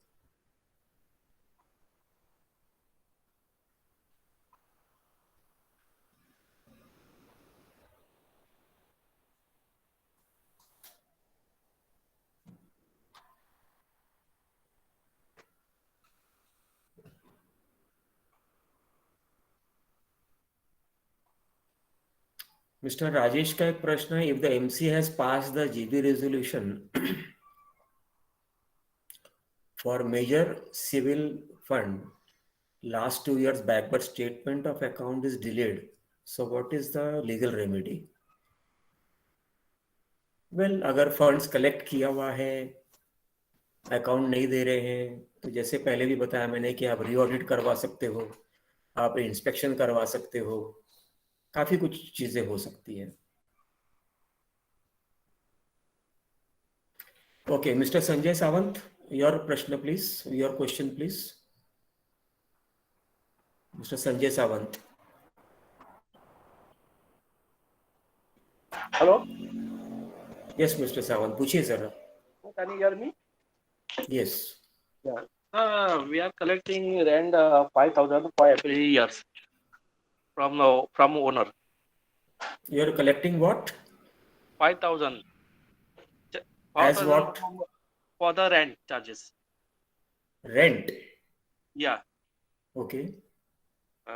Can you call me non-occupation charges? Sir आज के टॉपिक के ऊपर प्रश्न पूछिए सर, और बाकी कुछ नहीं पूछना है। Okay. Okay. Sorry, next time हम जब ये इस टाइप का वेबिनार करेंगे उस टॉपिक के ऊपर, तो then you can ask them. For singing fund. Hello. Yes, go ahead. So singing fund, we are collecting for every members as per the flat. As per area of the flat. Area of the flat. But Okay. we have done the FD for 5 lakhs, 5 lakh to FD 5 lakhs. Okay. But that FD is in saving account. That FD is in Saving account. savings account. Yeah. Can Okay. we make it for the sinking fund, for repair fund? I'm not able to understand your voice. Your question is also. Hello. Put it in the chat box. I will answer. Okay. Hello. Okay, Mr. Hello. Sanjay, put your question in the chat box. I will answer it. So this is Kavita Kahi. Can I ask a question, please? Okay, Miss Kavita, go ahead. So in our society, this problem is there that without any ratification, I mean, MC has met up and made some resolutions way back in 2009, and they have been collecting money on those bases. When we have challenged that, they have tried to ratify it in 2021. So is there a time limit between when it is up for ratification, and what happens to the money that they have been collecting in the interim period of 12 years? Madam, managing committee cannot collect any funds. Can you hear me? Yes, sir. Okay. Managing committee cannot collect any funds without approval of the general body. And अगर आपने ये कहा कि मैंने collect कर लिया fund, बाद में रेटिफाई करेंगे, तो ये कोऑपरेटिव एक्ट में परमिसिबल नहीं है।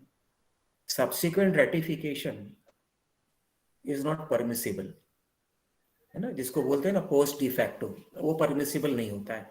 मतलब पहले मैंने काम कर दिया और फिर बाद में मैं अप्रूवल लूंगा, ऐसा, that is not permissible in cooperative.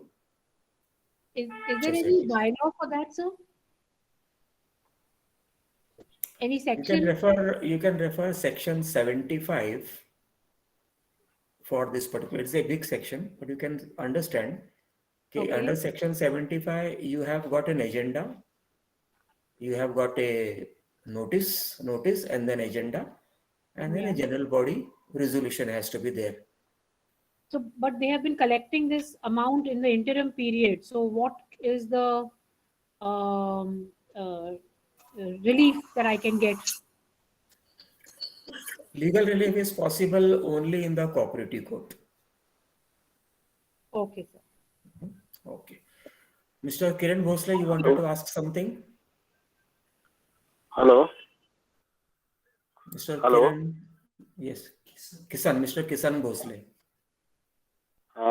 Sir actually हमारे सोसाइटी में जैसा कि रिपेयर फंड यूज किया है कुछ 57 लैक्स, तो उसमें वेंडर ने जीएसटी इंक्लूड करके बिल दिया है, लेकिन कमिटी ने वो 8 लाख है वो सस्पेंस में रखा है, उसका कुछ पेपर गवर्नमेंट का जीएसटी भरा हुआ वो दिया नहीं, दूसरे नाम से पेमेंट सब कर दिया है।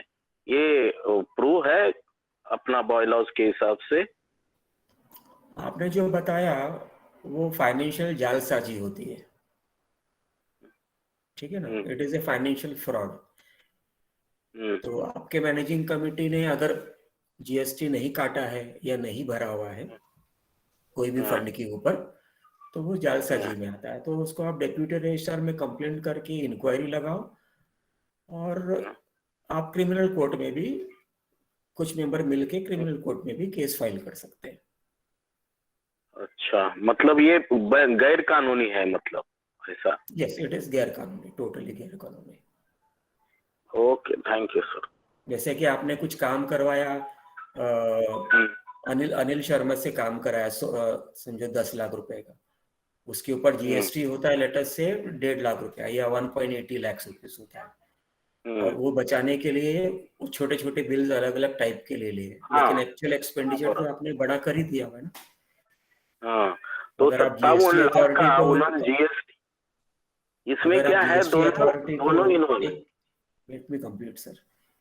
अगर आप जीएसटी अथॉरिटी को कंप्लेन करते हैं तो मैनेजिंग कमेटी के ऊपर भी दंड आता है, जेल भी आता है, और जो अनिल शर्मा ने ये काम किया है उसके ऊपर भी आता है। अच्छा अच्छा, okay, thank you. Okay, thank you.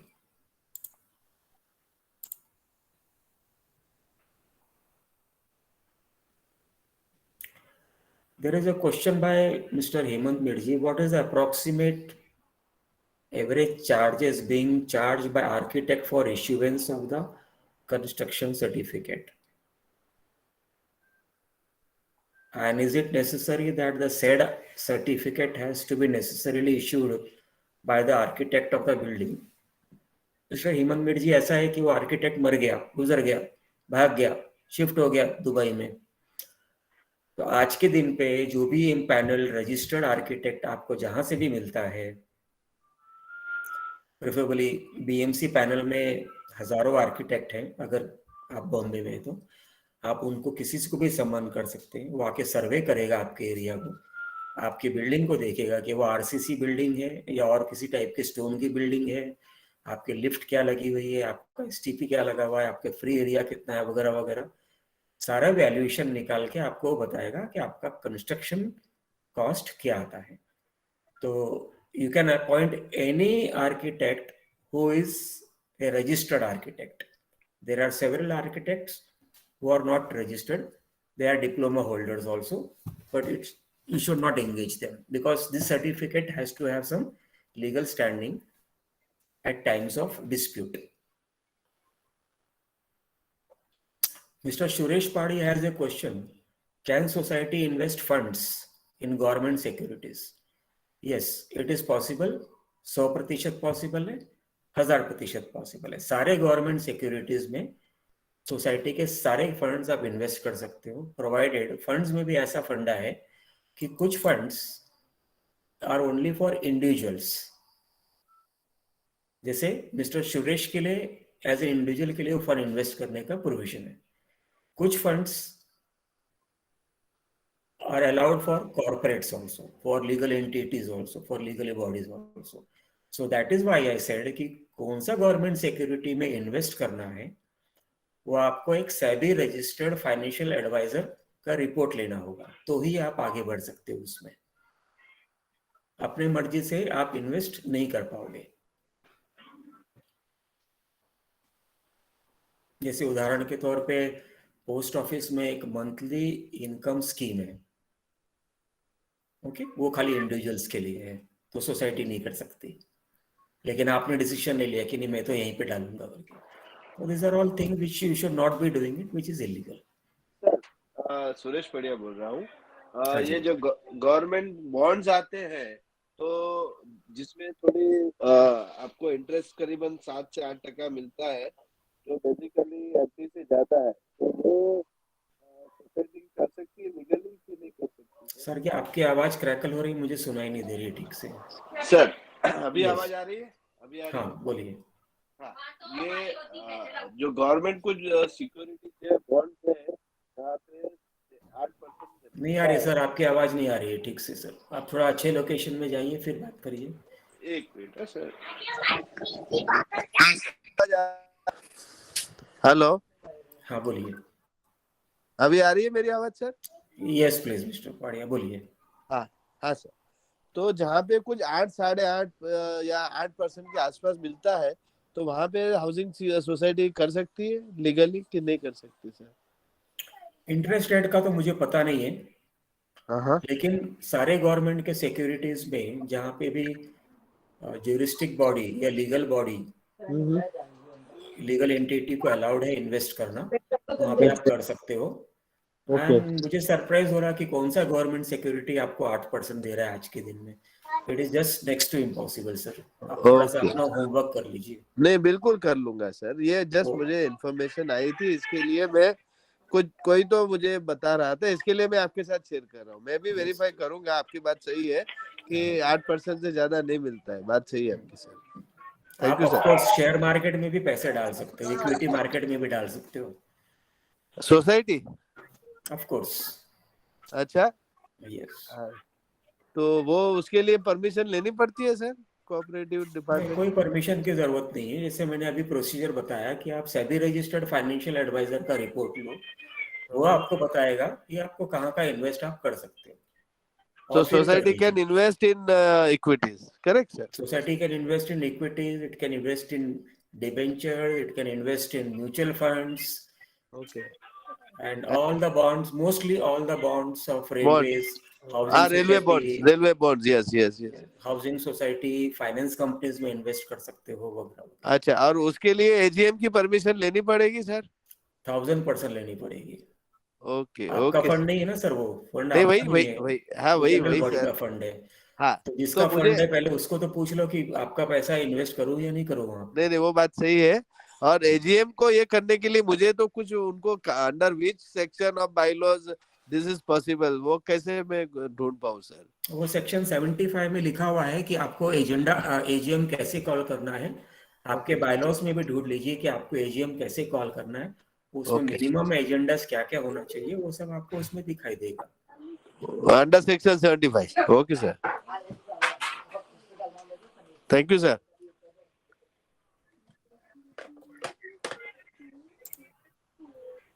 Okay, is there anybody? हम लोग के पास एक 5-6 मिनट बचा हुआ है, और किसी को कुछ 1-to-1 क्वेश्चन पूछना है?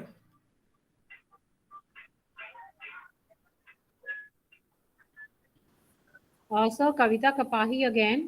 I just wanted to ask regarding the periodicity for the architect construction valuation certificate. Is there any time that is mandatory under any law? 2 years, 5 years? Mainly to calculate repair fund, sinking fund. Is there any mandatory thing that it should be done every 2 years or every 5 years like that? It is not the mandatory period that is So there is no required voice. to be understood. It is not the mandatory period that is required to be understood. It is required to be understood कि हमारे area में construction cost बढ़ गया है क्या, मेरे बगल वाला बिल्डिंग का जो फ्लैट बिक रहा है वो sorry, hello, can you hear me?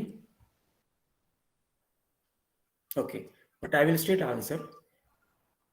Architect certificate का कोई पीरियड वैलिडिटी या टाइम वैलिडिटी नहीं होता है, लेकिन जब आपको लगे कि आपके एरिया में कंस्ट्रक्शन कॉस्ट बढ़ गया So है, there is no audio. Can everybody hear me please? Sir, I Yes, can sir. hear Yes, you. yes, yes.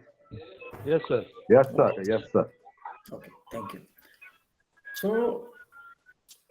you should consult an architect and then decide कि आपका construction cost क्या है. And typically I would suggest कि it should be revised every 2 years, so that considerable amount of money is there in your funds for meeting future requirements. Okay, anybody else has any question? We will be concluding in 5 minutes, please. और किसी को कुछ पूछना है? Hello. So I could not hear you at all, so no audio was coming. Everybody was able to hear him, ma'am. I'll hear the recording, sir. Thank you. Okay. ठीक है, और किसी को कुछ पूछना है? Hello. हाँ बोलिए mister Sanjay Sawant. We have two FDs. Hello. Hello. हाँ बोलिए ना सर, बोलिए. Sir, we have two FDs of 5 lakhs each, and not in kept in sinking fund and repair fund. Is in saving, and that interest is going to saving account. Can we keep the FD for repair fund and sinking fund? Sinking fund और repair fund का interest savings account में नहीं transfer कर सकते. आपको FD वैसे ही बनाना है कि वो इंटरेस्ट उसी सिंकिंग फंड में रोटेट हो जाए हमेशा के लिए. Okay. Yeah. Thank you, sir.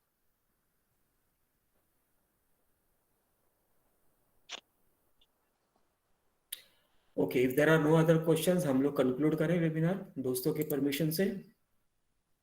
Hello, sir. Can I ask a question? Yes, sir. Okay, go ahead, please. Hello. Yeah, sir. See, I'm an MC member, and in 2014, in the AGM, it was decided that we will collect something towards a cultural fund. That is mainly expenditure for the Ganpati in the building and all that.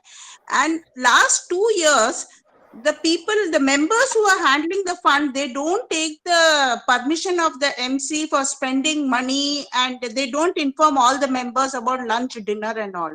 So what we are thinking in the AGM, which is going to be held on 30th January, can we request the members that it is not mandatory and the MC is not being informed, and therefore as MC we would like not to conduct these collections through the maintenance bill.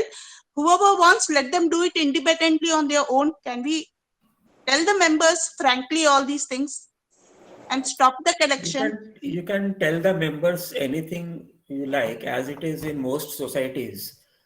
The managing committee tells the member anything they like. But however, your collection of the cultural fund is illegal, and that is not allowed by the cooperative registrar. If at all anybody makes a complaint, then that particular component of cultural fund वगैरह वगैरह वो उनके maintenance bill से delete हो जाएगा. 1. Secondly, अगर वो member consumer court में कंप्लेंट करता है तो आपके ऊपर लीगल चार्जेस भी लग जाएंगे, और उसने अगर कोई मैटर को ट्विस्ट कर दिया तो आपसे आप पर डैमेजेस और कंपनसेशन भी लग जाएंगे. So it is better you do not do all these things.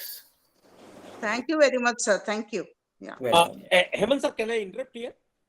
Yes, sir. Yeah, sir. As per the bylaws, appropriation of funds, you can transfer some percentage of your surplus income towards cultural fund, but that should be strictly used as per bylaw 5D. For except the religious activities, you can use for common welfare fund and cultural activities. So, I mean, is there any way? I mean, is it illegal? I mean, to collect the cultural fund. I mean, not collect from the members, but you can always transfer from your balance sheet excess income. You have to define what do you mean by cultural fund, cultural activities. Right. Okay. अभी cultural activities एक cosmopolitan society में आपका cultural festival तो हो नहीं सकता है, Right. Religious festival day. है ना? Yeah. अगर आप बोलेंगे कि मेरे सोसाइटी में 5 किस्म के लोग हैं, 20 लोग हैं, 20 हिंदू है, 20 मुस्लिम्स हैं, 20 क्रिश्चियन है, 20 पारसी है, 20 सिख है, Right. तो और नहीं आना है मुझे, जैसे मुझे नहीं आना आपके फेस्टिवल में, मैं क्यों पैसा दूं? जैसे for example fun and fair करते हैं सोसाइटी में, Yes. Can that be a cultural activity and can that तो आप अपने जेब से अलग से पैसे निकालो, एक अलग से पेटी में डालो, उससे अलग से खर्चा करो, उसका हिसाब किताब आपस में आप लोग अपना देखो, और सोसाइटी के बैलेंस शीट से उसका कोई लेना देना नहीं होना चाहिए। फाइन। क्योंकि कोई ना कोई मेंबर हर सोसाइटी में 2 से 3% मेंबर ना, 100 मेंबर की सोसाइटी में कम से कम 3 मेंबर ट्रबल शूटर्स होते हैं या ट्रबल मेकर्स होते हैं, राइट, है ना? तो वो चीज की तैयारी करते हुए आपको सोसाइटी चलानी है। राइट सर, एक क्वेश्चन था, पूछूं? Thank you sir. Yes mister Prakash, last question for today, last then we will conclude. Sir, अगर हमको ये जो स्वीपर्स है, सिक्योरिटी गार्ड्स है, इनको जो हम दिवाली या ये देते हैं बोनस, तो उसके लिए फंड अगर कर सकते हैं क्या फ्रॉम द मेंबर्स की for the what you call से, उनसे नाम से अगर कलेक्ट कर सकते हैं क्या फेस्टिवल? मेरे ख्याल से एक्ट में कहीं ना कहीं एक्स ग्रेशिया पेमेंट का प्रोविजन दिया हुआ है। ओके, है ना? शायद एक्ट के 17 नंबर या ऐसे कुछ तो भी पर्टिकुलर में एक्स ग्रेशिया का प्रोविजन दिया हुआ है, तो आप उसको दे सकते हो, provided you have income in the balance sheet. Yeah, income is there. Yeah. So you may put up this proposal in your MC meeting, pass a resolution, make the appropriate payment, and before that you need to take the approval of your GB also. क्योंकि उनका पैसा ही आप देने वाले हो यहाँ वहाँ। हाँ, नहीं, क्योंकि क्या होता है कि सिक्योरिटी गार्ड जाता है हर एक घर में, हर एक मेंबर्स अपने अपने हिसाब से पैसा देता है। Yes, that is the best. That is the best way to collect the fixed amount per month, say 10 rupees, 20 rupees. In the year, you distribute during the Diwali or as an increment. Thank you, sir. Yes, sir. But society के balance sheet में आप ये नहीं डाल पाओगे। मैं checkout x gratia और bonus था एक बारी, शायद उसको अमेंडमेंट के दौरान निकाल दिया हुआ है। Okay, sir. Okay, चलिए। Thank you, sir. Thank you. Okay, I think there are no other questions. I would like to invite Advocate Fatima if she's there. Are you there, ma'am? Yes, sir. Good evening, sir. Okay, I'll request you to speak a few words before we conclude this webinar. Sure, sir. Thank you, sir. It's been a wonderful session. Hearing you speak is always good because you are thorough with the subject matter and everything. So it's like pin drop silence, like a classroom. And it has been a good experience listening to you, sir. It's been a good enlightening session on the funds of the society. And just to need to relook the act and the bylaws and just, make a revision of everything what you've spoken. Yes, ma'am. Okay, thank you, ma'am, Thank you, for your sir. kind words. And Thank you, thank sir. all Thank you. friends. Thank you, for sir. Thank you. participating in this webinar, today's webinar. Thank you, sir. Thank you once again for attending this knowledge sharing webinar. Wishing all friends a healthy and peaceful life forward. Thank you, Wish everybody. you the same, sir. Good night. Thank you. Sir. Hemanji, thank you. Thank you, sir. Nice Thank webinar. you. Good night. Thank you.